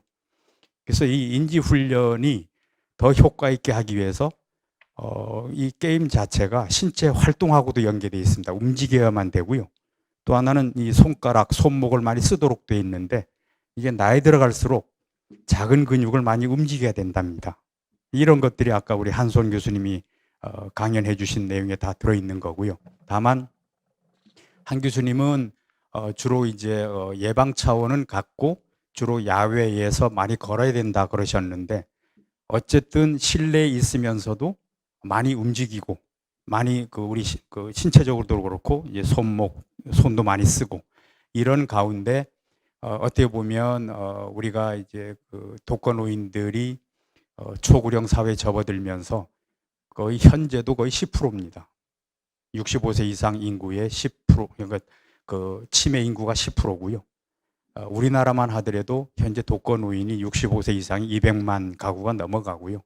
60세 이상 가면 350만이라 그럽니다. 이 가구 수는 늘어날 수밖에 없고 이 늘어날수록 또 치매 인구가 늘어날 수밖에 없고 치매만이 아니라 우울증도 그렇습니다. 그래서 저희들은 이런 어떤 그 예방 차원에서 치료도 좋지만 그래서 치매 걸리는 연령을 자꾸 늦춰주는 이런 효과도 굉장히 초고령 사회에 접어들면서 우리 로봇을 활용한 그중에 인공지능이나 모빌리티 기술을 활용한 이런 역할이 분명히 있을 거라 보고 좀 하고 있고요. 그래서 아마 이 그 토론회를 하면서 오늘이 세 번째라 그랬는데 첫 번째 토론에서 아마 정책도 다뤘다 그랬는데 저희들이 사업을 하고 이렇게 대정부의 활동을 하다 보니까 하나 바람은 과기부는 과기부대로 이 과학기술을 활용해서 인공지능을 활용해서 우리 독거노인들의 일상생활을 어떻게 지원해 줄까 그런 정책이 일부 들어가 있고요. 산업부는 산업부대로 로봇 기본계획에 사회적 약자를 위한 돌봄 사업을 일부 지원하고 있고요.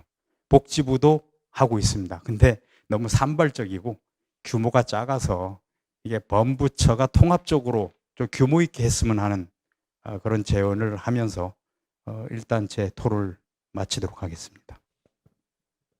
예, 문정희 대표님 너무 좋은 의견 감사드립니다. 지금까지 네 분의 의견을 잘 들었습니다. 자, 앞으로 주제 발표해 주신 공경철 한수원 교수님과 함께 그 토론을 시작하도록 하겠습니다. 저희가 사전에 토론자분들의 의견에 대해서 사전 접수된 질문이 있습니다. 그거에 대해서 대답하면서 정리된 시간을 갖도록 하고요.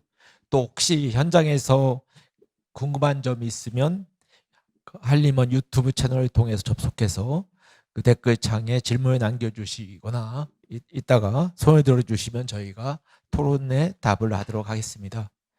먼저 사전에 질의를 받은 내용을 답하면서 토론을 진행하도록 하겠습니다. 첫 번째 질문은 재활 로봇을 활용하기 가장 쉽지 않은 부위가 어디인가에 대해서 질문을 주셨고요.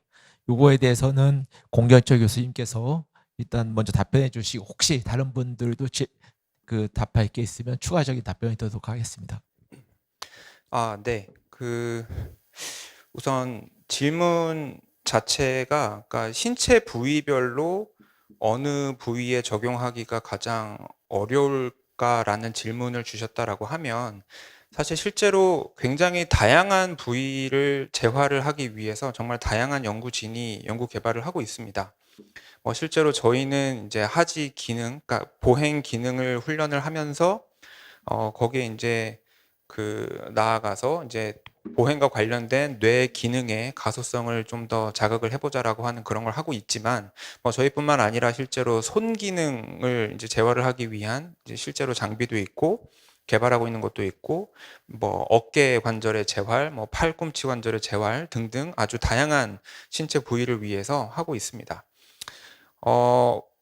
그렇지만 이제 만약에 질문을 약간 의역을 해서 실제로 재활 로봇이 현장에서 도입이 되기 어려운 그런 부분은 어디일까요? 라는 그 질문으로 약간만 좀 다른 측면으로 보자면, 사실 이제 특히 우리나라는 그 지금 국립재활원의 그 성 과장님께서도 많은 노력을 해주시고, 그리고 또 로봇산업진흥원 등등 여러 기관에서 뭐 보급사업 또는 실증사업 등으로 아직 그 완벽하게 뭐 수가화가 되지 않은 로봇 시스템이 실제로 병원 등등의 재활기관에 도입이 돼서 먼저 좀 적용이 될 수 있도록 하는 그런 여러 가지 프로그램들이 있기는 합니다만, 사실은 결국 의료 현장에서는 의료보험 수가의 영향을 직접적으로 따를 수밖에 없습니다. 그래서 사실 실제로 이 재활 로봇이 그 적용되기 쉽지 않은 부위 또는 분야 또는 적응증이라고 하면 사실은 의료보험 수가가 영향을 받을 수, 의료보험 수가의 그 어떤 혜택을 받을 수 있는 영역이냐 아니냐라고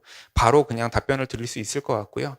지금 현재 재활 관련해서 로봇을 사용했을 때 받을 수 있는 의료보험 수가는 이 뇌졸중 그 환자분들의 악업성기, 그러니까 그 6개월부터 발병 후 6개월까지의 그 초기 재활을 도와주는데 로봇을 사용하는 경우, 그리고 그 근전도 신호를 이용해서 손 기능의 재활을 하는 경우, 이 정도로 나눌 수 있습니다. 그 외에 뭐 굉장히 다양한 적응증에 대해서는 뭐 아직은 이제 의료보험 수가에 영향이 되진 않아서, 혜택이 있진 않아서 아마 이 부분은 개발자분들은 가면 갈수록 이제 다양한 기술을 만들어야 될 것이고, 이제 임상 쪽에 계신 분들께서는 이제 그 기술을 이용해서 이게 실제로 임상적인 유효성이 있는지를 잘 이제 밝혀 주셔야 될 것이고, 이런 부분이 잘 준비가 된다면 그래서 이제 목적과 대상과 방법에 대한 어떤 차이가 확실하게 있고, 그다음에 유효성이 증명이 된다라고 하면 아마도 의료보험 수가는 계속해서 이제 다양화될 거고 그 적용 범위는 넓어질 것이고요. 그러면 좀 더 많은 분야, 부위, 그리고 적응증에 대해서 이제 혜택이 있을 걸로 그렇게 예상이 됩니다. 예, 좋은 답변 감사드립니다. 두 번째 사전 질문에 대해서 말씀드리겠습니다.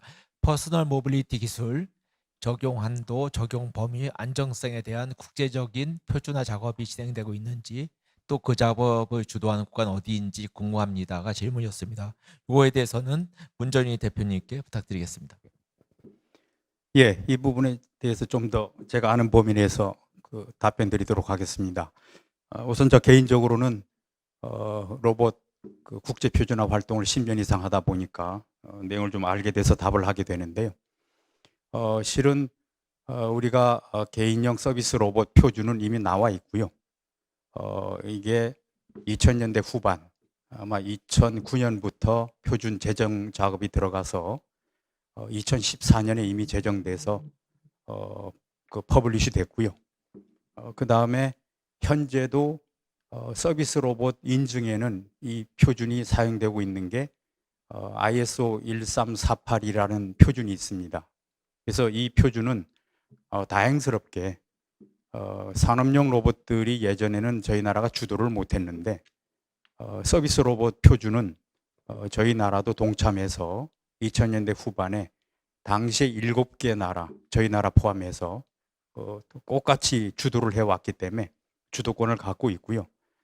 그런 의미에서 상당히 의미가 있는데 우선 이 표준은 서비스 로봇의 안전에 맞춰져 있습니다. 왜냐하면 우리가 아까 공경철 교수님 발표 내용 중에도 보면 이게 이제 입었을 때 결국은 안전이 담보돼야 되기 때문에 안전이 제일 중요하고요.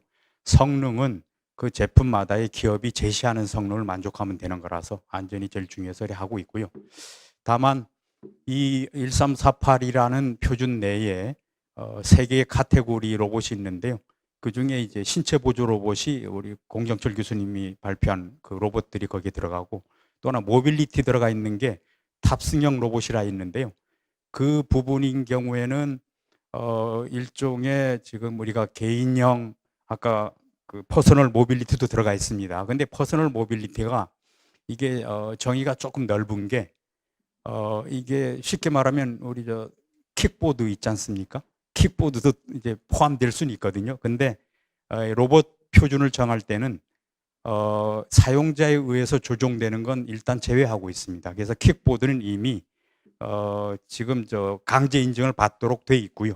그건 이미 돼 있었습니다. 그래서 저희들이 퍼스널 모빌리티에 그게 바퀴수에 관계없이 어떻게 보면 사용자에 의해서 조정되지 않는 그런 로봇 그 표준은 이미 제정돼 있다 보시면 되고, 다만 이게 또 시험 방법이 조금 부족했었는데 안전에 대한 시험 방법을 하기 위해서 ISO 2348이라는 시험 방법이 지금 해서 금년 초에 제정이 발표돼서 아마 적용되고 있다고 생각합니다.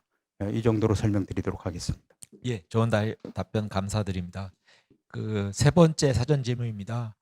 웨어러블 모빌리티를 사용하는데 가장 큰 걸림돌은 비용이라고 생각합니다. 비용 걱정이 없이 노인이 이용할 수 있는 수준이 되려면 몇 년 뒤가 가능할까요? 이거에 대해서는 우리 송원경 과장님께서 답변해 주시겠습니다. 예. 단도직입적으로 몇 년 뒤라고 하면 기본적으로는 우리가 안전성과 유효성을 뭔가 입증을 해야 되고, 그다음에 그와 연계된 그런 제도를 만드는 기간들이 포함됩니다. 그래서 기본적으로는 약 10년 정도는 걸리지 않을까 싶은데요. 앞에서 두 분 전문가께서 말씀해 주셨듯이 여러 가지 간접적인 그런 표준이라든지 이런 것들이 먼저 필요합니다.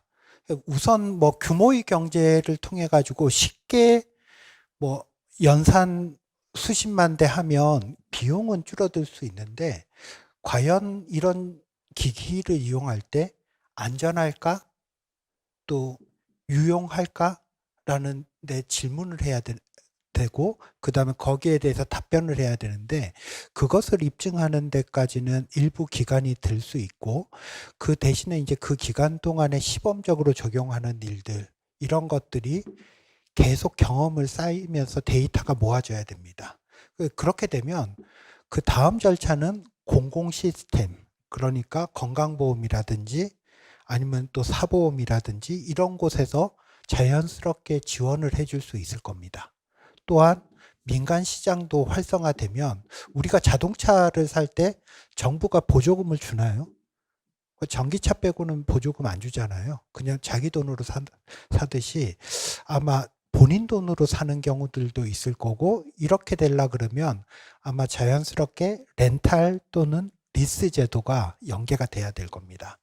그러면 아마 한 10년 뒤 정도는 아마 옷인지 아니면 로봇인지 구분할 수 없는 무언가가 있을 거고, 그걸 우리가 필요한 분들은 입고 다닐 수도 있지 않을까 예상이 됩니다.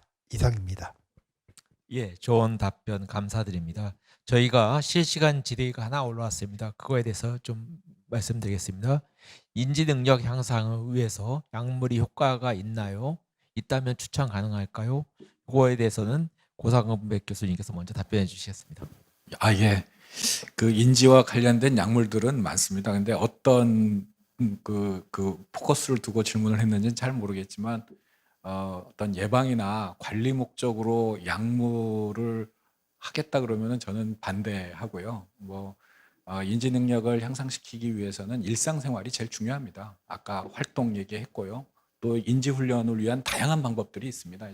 그게 지속 가능하고 부작용도 없고 제일 안전한 또 확실한 방법이거든요. 근데 다만 여러 가지 질병으로 인해서 인지 기능이 문제가 있어서 치료를 할 목적이라면 저는 의미 있다고 보여지고요. 그렇지만 그것도 한계는 있다. 그래서 제일 중요한 거는 인지 능력 향상을 위해서 일상생활에서 운동이나 이런 다양한 그 활동을 하는 것이 저는 제일 중요하다라고 말씀드리고 싶습니다. 예, 감사합니다. 저희 네 가지 질문에 대해서 답변을 해주셨는데 혹시 패널이나 발표자께서 추가적인 답변이 있으시면 말씀해 주시죠. 혹시 없으신가요? 지금 참석자 분들께서 질문 있으면 저희가 질문을 받도록 하겠습니다.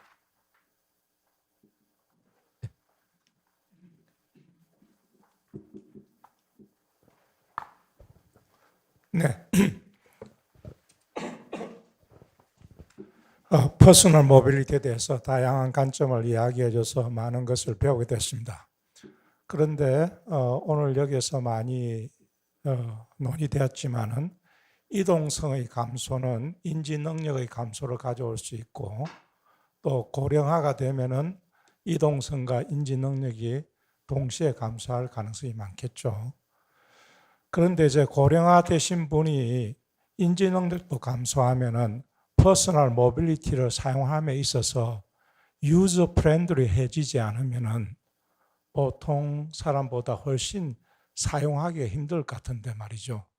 그래서 퍼스널 모빌리티라고 하는 좋은 수단이 있는데 그걸 갖다가 대상 중에 많은 사람이 고령화되신 분이 사용해야 되기 때문에 어떻게 유저 프렌들리하게 만들 수 있는지 그것도 중요하지 않을까 생각하는데 거기에 대해서 혹시 의견이 있으시면 말씀해 주시기 바랍니다.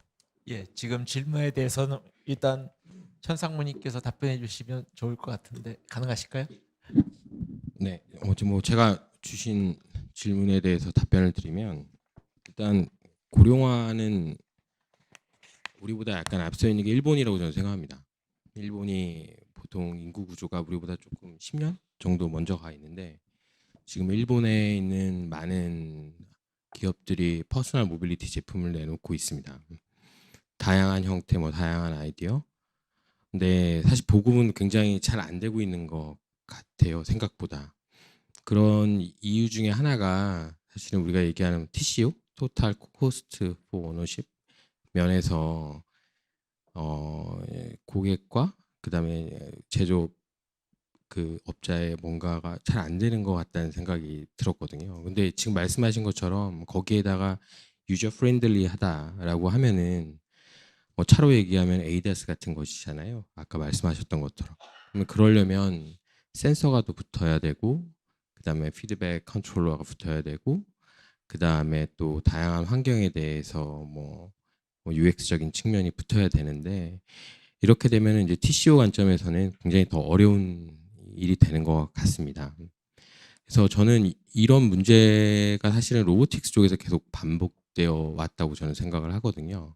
로보틱스라는 산업이 꽤 오랜 기간 우리가 노력해 왔음에도 불구하고 아직은 저는 영세하다고 생각을 하고 있습니다. 여기서 생태계 조성이라는 얘기를 드리고 싶은데요. 생태계 조성이라고 이렇게 거창하게 말씀드리지만 뭐 구체적인 예로 말씀드리면 공급망의 공유 같은 것들입니다. 우리가 차량에 쓰이는 많은 카메라나 아니면 센서 아니면 다른 또 대량 생산하고 있는 많은 기업들에서의 센서나 컨트롤러 그다음 뭐 인공지능 AP 같은 것들이 사실은 많은 대량 생산되어 있는 많은 부품 소재 이런 것들이 있거든요. 그래서 이런 것들을 어떻게 우리가 끌어다가 공급망에서의 어떤 가격 경쟁력이나 TCO를 만족시키면서 그런 수요자들에 대한 그 요구를 만족시킬 수 있느냐. 그러니까 향후에 로보틱스라는 이 아직은 영세하거나 아니면은 더 발전해야 되는 이 산업이 퍼스널 모빌리티에서도 솔루션을 제공할 수 있느냐라는 것을 결정할 거라고 저는 생각을 합니다. 그래서 그런 차원에서 향후에 뭐 아까 말씀 주신 것처럼 인구 구조상 아니면 우리 사회가 가는 방향상 수요는 증가한다면 당연히 공급망에서도 그런 공유나 아니면 뭐 끌어서 온다거나 이런 것들이 필요할 것이고요. 그렇게 되면은 사실은 소프트웨어 같은 것들은 생각보다 아날로그보다 디지털이 공유는 더 쉽다고 저는 생각을 하거든요. 그래서 이런 소프트웨어 기술들은 사실은 이 오늘 말씀드린 이 모빌리티가 사실은 디지털적이면서도 아날로그적이지 않습니까? 아까 말씀드린 것처럼 포지션이나 움직이는 시간에 따라 움직이는 아날로그적인 얘기인데 이런 것들의 활용이 가능하다라고 생각을 하고 있습니다. 비단 이제까지는 굉장히 어려웠지만 향후에는 속도가 더 있을 것이라고 생각을 하고 있고요. 그래서 많은 엔지니어들이나 사업가들이 관심을 요즘 들어 더 갖고 있는 것 같습니다. 그래서 소프트웨어적인 문제는 좀 더 빠르게 해결될 것이고 하드웨어적인 문제는 공급망하고 같이 해서 TCO적인 문제를 좀 해결할 것이다. 시간은 걸릴 것이다. 이렇게 보고 있습니다. 대답이 된지 모르겠습니다. 예, 좋은 답변 감사드리고 아마 이거 중요한 문제 같아서 주제 발표해 주신 공경청 교수님, 한수원 교수님께도 한번 의견을 듣도록 하겠습니다. 먼저 공경청 교수님 말씀해 주시죠. 네. 네. 답변은 한 분만 하는 줄 알고 마음을 놓고 있었는데, 네. 일단 고령자를 위한 유저 인터페이스 부분을 질문을 주셨는데, 사실 굉장히 중요한 문제입니다. 저희가 기술적으로 접근할 때는 예를 들어서 저희의 재활 로봇에는 여러 가지 인터페이스가 있는데요. 치료사가 하는 인터페이스에 어차피 치료사 전문가가 쓰는 거니까 그거는 차치하고, 사용자에게 가는 뭐 버튼이 됐든 뭐 여러 가지 이제 조작하는 인터페이스가 있는데, 주로 고령자분들을 위한 인터페이스는 사실 인터페이스가 없이 그냥 직관적으로 뭔가를 착용하면 바로 도와줄 수 있게끔 하고, 그리고 뭔가를 알려드려야 될 때는 이제 항상 되도록이면 음성으로 알려드릴 수 있도록 이렇게 다 프로그래밍화 되어 있는데, 그럼에도 불구하고 일단 막연한 좀 두려움 같은 게 있으시기는 하더라고요. 이게 아무래도 기술 제품이다 보니까 이건 그냥 일단은 좀 어렵겠지라고 하는 막연한 그런 부분은 좀 발견이 됐고, 근데 약간 더 사실은 저희가 실제로 경험을 해보면 이게 어떤 보행 기능 또는 신체 기능을 유지를 하거나 조금 회복을 하는 거는 실제로 좀 젊은 사람이 신체 기능을 유지하기 위해서는 뭐 짐에 가거나 뭐 아니면 진짜 뭔가 운동을 하지 않습니까? 이제 그것처럼 조금 힘든 과정이 들어갑니다. 그래서 신체의 근육을 사용하고 심폐 기능을 약간은 극한적으로 좀 사용해 보고 이러면서 이제 유지가 되고 조금은 더 극복이 되고 하는 건데, 그래서 그 부분에서는 아주 강력하게 기기의 인터페이스도 있지만 본인의 의지가 굉장히 중요하게 작용이 되는데요. 근데 사실은 이제 저희 경험상으로 보면 보편적으로는 소아 환자의 재활이나 또는 운동, 뭐 보행 운동 이런 거보다는 사실 고령자분들이 훨씬 더 어렵습니다. 조금은 상대적으로 일찍 조금은 이제 이 정도면 됐다, 나 힘들다 뭐.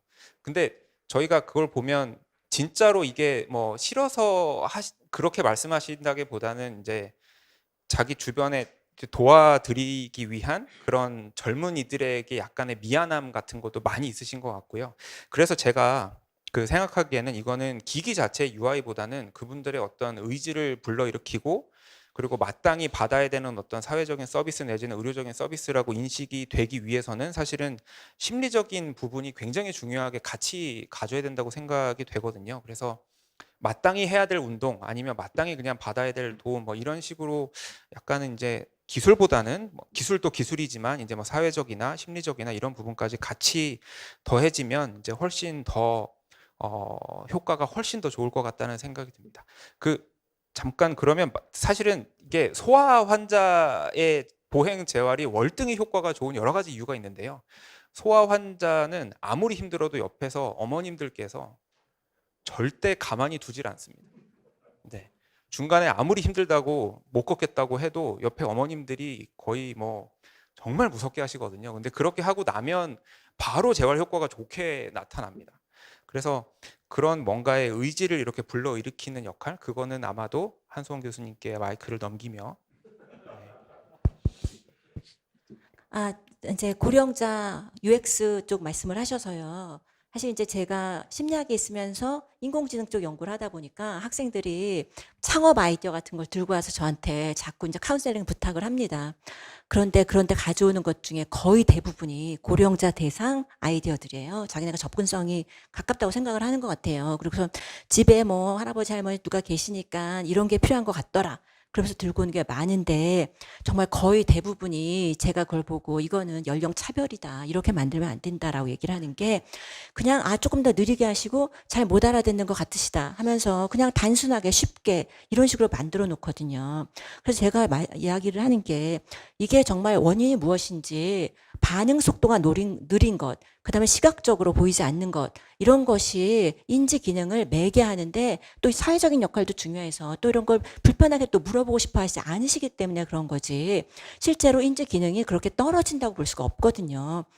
사실은 언어 능력은 더 증가합니다. 이게 말을 더 많이 하게 되시는 경향이 있는데, 그렇기 때문에 이게 시각적인 거, 이런 특히 다 좀 나빠지죠. 눈은 좀 많이 나빠지죠. 근데 그게 굉장히 강한데, 눈이 나빠지는 게 그냥 그냥 크다랗게 만들면 되는 게 아니냐. 제가 이런 이야기를 하면 제가 이제 영어를 주로 강의를 하는데 얘기하면 big font 이렇게 얘기를 하는 거예요. 그래서 그게 아니다. 그게 아니라 contrast라든가 여러 가지 면을 고려해서 해야 되는데 우리가 너무 단순화시켜서 정말 쉽게 크게 이렇게 만들어 놓으면 오히려 UX가 떨어지고 사회적인 게 너무나 강하거든요. 사실 이제 이런 걸 연구하시는 분들 중에서 연구가 아니라 서비스를 하는 분야인데요. 이제 뭐 스마트폰 가르쳐 드리는 그 어르신들 가르쳐 드리는 그런 걸 하시는 분들이 있어요. 이제 그 지자체에서. 근데 이제 그런 얘기를 합니다. 가면은 이걸 일부러 망가뜨려 놓고서는 고치러 오라고 한다는 거예요. 그래서 이제 그 별것도 아니고 망가뜨려 놓고서 오면은 또 도란도란 얘기를 할 수 있고 재밌잖아요. 그래서 그걸 위해서 그걸 망가뜨린다는 거예요. 필요한 게 이게 사회적인 것. 얘기하면서 하면은 저 재밌고 좋잖아요. 그런 게 필요하고 어린이의 경우에 엄마가 또 가만두지 않기 때문에 이런 게 굉장히 강하죠. 우리가 옆에서 사회적인 게 있으면 훨씬 더 잘할 수 있습니다. 아까 사실 인지 기능을 향상시키는데 약물이 어떠냐 이런 질문이 들어왔었을 때 사실 약물은 당연히 그 추천하지 않는다고 말씀하셨잖아요. 저도 그런 걸 추천하지 않고 당연히 추천하는 게 뭐냐면 사회적인 연결과 또 다른 사람을 오히려 도와주는 것. 이런 식으로 우리가 그런 게 모티베이션이 될 수 있고요. 내가 옆에 사람을 도와주겠다는 모티베이션이었으면 오히려 이런 UX 좀 어려워 보이는 것도 다 할 수가 있습니다. 사람은 또 굉장히 사회적인 존재고요. 네. 예, 감사합니다. 지금 바로 실시간 질문이 들어와서 제가 좀 읽겠습니다. 생활 환경이나 공간이 개인의 이동성뿐만 아니라 인지 기능에도 많은 영향을 주는 것 같은데요. 고령사회에서 사회 대비해서 공간 계획 수립의 초기 단계부터 이러한 부분들을 고려하기 위한 사회적 노력과 가이드라인 등이 필요한 것 같은데 우리나라는 이런 부분에 대한 준비가 어느 정도로 해주고 있는지요? 아마 이건 아까 공간 생활환경 말씀하신 우리 한 교수님 말씀해 주실 것 같습니다. 네. 제가 아는 한 별로 진행되고 있지 않은 것 같습니다. 사실 이게 제가 미국에서 오랫동안 연구했을 때 거기서 에이징 앤 플레이스란 개념으로 어떻게 바꿔야 될 것인가 가이드라인이 굉장히 많이 나와 있었어요. 그러니까 이게 돌아다니는 게 집도 우리가 문턱이 있거나 뭐 이런 것들이 별거 아닌 장애물이 있을 때 굉장히 어렵습니다. 돌아다니기가. 그런 것들을 없애는 것이나 어떤 식으로 우리가 만들어야 할 것인가 그런 게 아직까지는 많이 나와 있지 않고 가장 어려운 부분 중에 하나가 뭐 화장실에서 이제 사고가 많이 나죠. 어르신들이 주변에 그런 분이 계실지 모르지만 몸이 이제 좀 힘들어지고 그러면은 바깥에 나가지 않으시려고 하는 것 중에 하나가 자기가 샤워하기 싫다는 거예요. 샤워하기 싫으시는 게 거기가 이제 불안한 거예요. 혼자 있을 때 넘어질 수 있다는 게 너무 불안하기 때문에 그런 것도 안 좋아하고 그러다 보니까 외출도 또 너무 또 이렇게 깔끔하게 하지 않고 나가면 안 되니까 그런 걸 점점점 다 같이 불안해지는 거거든요. 그러니까 뭐 그 예전에는 사실 저희가 그 주방이 그다지 가정의 중심이 아니었던 시절이 있었죠. 아주 옛날에. 그때는 주방에다가 돈을 쓴다거나 기술을 개발해서 아름답게 만들고 편안하게 만드는 거에 대해서 별로 관심이 없었는데 어느 순간 갑자기 이제 주방이 가정생활, 이제 집안, 가정의 굉장히 중요한 부분이 됐고 거기에다가 우리가 투자하는 게 아깝지 않은 시기가 됐잖아요. 좀 머지않아서 저희가 이 공간들이 모든 연령대가 다 같이 사용할 수 있는 게 정말 중요한 그런 때가 곧 어느 순간 올 거라고 저는 생각을 합니다. 네. 예, 좋은 답변 감사드립니다. 지금 저희 시간이 다 된 것 같아요. 마지막으로 토론자들께 한 1, 2분 정도 정리하는 말씀을 듣도록 하겠습니다. 순서를 거꾸로 문정희 대표께서 먼저 말씀해 주시죠. 예, 오늘 상당히 유익한 토론되는 것 같습니다.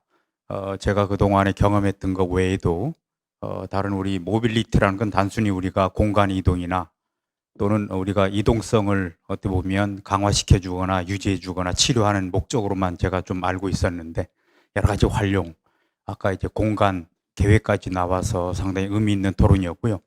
다만 저희들이 앞으로 정책적으로 접근하고 이렇게 할 때 의료하고 비의료 부분을 좀 나눠서 단기적으로는 비의료 먼저 접근하는 게 이게 사회적으로 정부 차원이나 아니면 민간 차원에서도 솔루션을 찾기가 좀 쉽고요. 의료 쪽으로 접근하면 이게 여러 가지 어떤 안전 또 그 우리 인허가 또 급여 비급여 해서 또 보험 수가 반영하는 게 시기적으로도 시간이 많이 걸리기 때문에 물론 병행해서 하면 제일 좋고요. 그래서 단기적으로는 우리가 이제 어쨌든 오늘의 주제가 과학기술, 특히 모빌리티 기술을 활용해서 고령자들의 삶의 질을 높이는 쪽이기 때문에 그 부분은 단기적인 접근하고 장기적인 접근을 좀 나눠서 했으면 좋겠다는 제안을 드려봅니다. 예, 고맙습니다. 예, 감사합니다. 다음은 고상백 교수께서 말씀해 주시겠습니다. 과학기술과 삶의 질 토론회 굉장히 좋은 것 같습니다. 특히 오늘은 아주 그 모빌리티에 초점을 둬갖고 얘기를 해서 더 깊이 있는 유익한 시간이었던 것 같고요. 특히 이제 고령화 추세에서 삶의 질 문제는 사실은 질병으로 가기 전 단계에서부터 준비를 해야 되잖아요. 그래서 최근에 액티브 에이징 얘기도 나오고 뭐 액티브 어시스턴트 리빙도 나오고 이러는 거여서 이 생활서부터 모빌리티서부터 그다음에 여러 가지 인지, 사회적 관계망 이런 것까지 얘기될 수 있어서 아주 유익한 시간이었고 이 토론회를 기반으로 해서 좀 더 향후에도 이런 뜻깊은 사회적인 문제를 해결할 수 있는 그런 뜻깊은 토론회가 또 연이었으면 하는 바람입니다. 예, 고맙습니다. 예, 감사합니다. 다음은 손원경 과장님 말씀해 주시죠. 예. 오늘 그 여러 가지 좋은 말씀 많이 들었고 저희 연구에도 반영했으면 좋겠다 싶은 내용들이 많았습니다. 그 장애의 반대 개념이 뭘까요? 펑셔닝이라고 해서 WHO에서는 뭐 생활기능이라고 하던가 아니면 생기능으로 또는 삶이라고 표현하고자 하는 그런 내용들이 있는데 거기서 그 기능의 포괄적인 용어를 전체적으로는 영어로는 펑셔닝이라고 하거든요. 근데 거기서 가장 큰 영향을 받는 게 개인의 그런 요소들도 있지만 환경적인 요소가 되게 큽니다. 그래서 아마 이동도 환경적인 요소가 되게 클 거고 앞으로는 그런 하이 테크놀로지 기술들 이런 것들이 사람과 함께 쓰이려 그러면 환경적인 정비가 필요합니다. 그래서 우리가 차가 있는데 도로가 없으면 이렇게 빨리 이동할 수 있을까요? 불가능할 겁니다. 마찬가지로 아마 환경과 관련해서 로봇도 사람도 함께 공존할 수 있는 그런 환경 이런 것들이 필요할 것 같고 국립자연원하고 보건복지부에서는 스마트 돌봄 스페이스라 그래서 그 어떤 공간 안에 로봇과 사람이 함께 거주할 수 있고 지낼 수 있는 환경들에 대해서 연구하고 있습니다. 아마 기본적으로는 배리어 프리라 그래가지고 뭐 턱 같은 것들도 없는 거, 그 다음에 문폭도 마찬가지로 한 1m 이상 정도 돼서 침대도 왔다 갔다 쉽게 왔다 갔다 할 수 있고 그 다음에 아마 또 때로는 턱이 있다 그러면 턱을 돌파할 수 있는 한 100mm 정도 여러분들 집에서도 화장실 갈 때는 턱이 보통 있죠. 한 70에서 100mm 정도 턱이 있을 텐데 그런 것들을 극복할 수 있는 기술 이런 것들이 먼저 나타나지 않을까 예상을 합니다. 이상입니다. 예, 감사합니다. 그 다음에 현동진 상무께서 말씀해 주시겠습니다. 네, 기본적으로 공학은 더 나은 삶을 항상 지향을 합니다. 네, 그 중에서 기술이 소비자에게 전달되기까지 여러 과정들이 있는데 제가 여러 가지 일을 하면서 가장 느낀 것 중에 하나가 그 기술에 대한 절실함은 또 수요자들마다 다르다라는 거를 느꼈습니다. 뭐 예를 들면 하반신 마비 환자분들 이런 교통약자분들에게는 절실함이 있다. 근데 그 절실함에 부응하지 못하는 엔지니어로서의 약간 답답함 그런 것도 느껴본 적이 있습니다. 또 때로는 소비자가 기술을 잘 모르는 경우도 많이 있습니다. 좋은 기술인데 어떻게 쓸 줄 몰라서.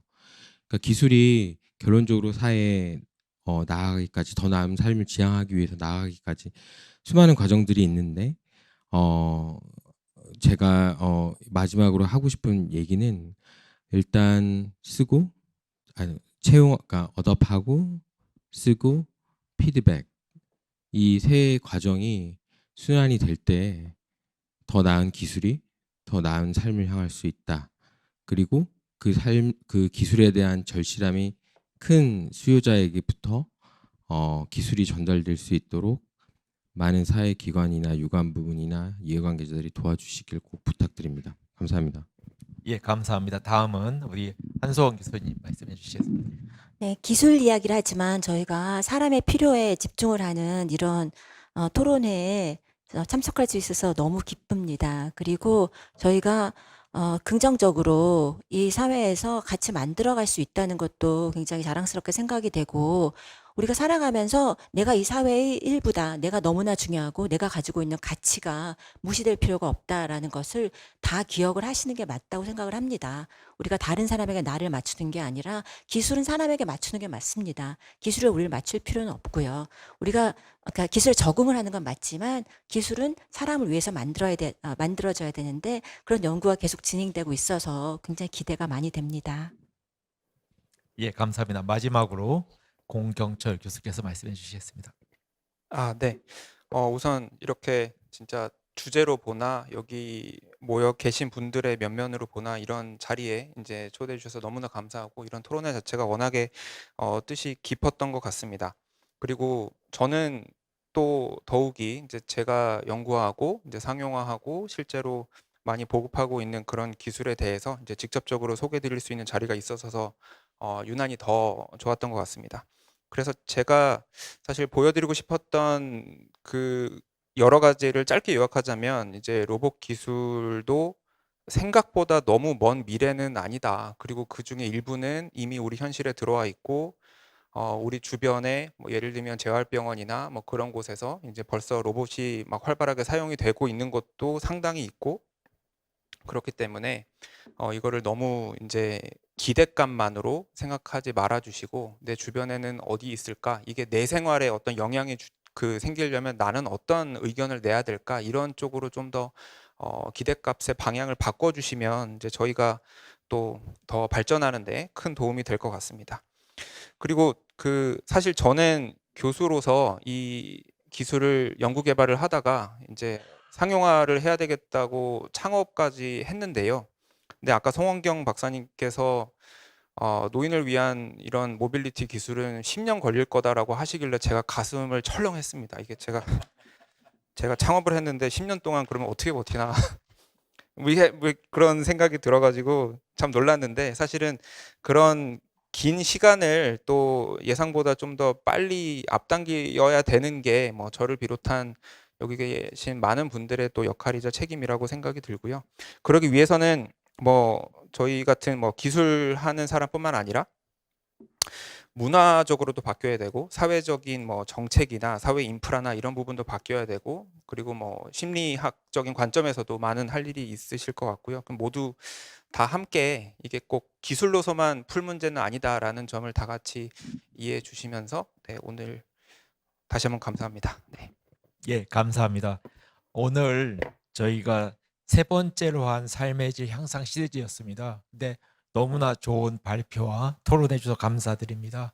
아마 제가 뭐 다시 정리할 필요 없이 다 정리를 해주셔서 저희가 지금 나온 여러 가지 과학기술 발전이라든가 정책 개선에 대해서는 삶의 질 향상 시리즈 1, 2와 함께 정리해서 정책 보고서로 만들도록 하겠습니다. 그래서 저희가 이렇게 토의되고 논의된 것들이 국가 정책에 반영될 수 있도록 노력하도록 하겠습니다.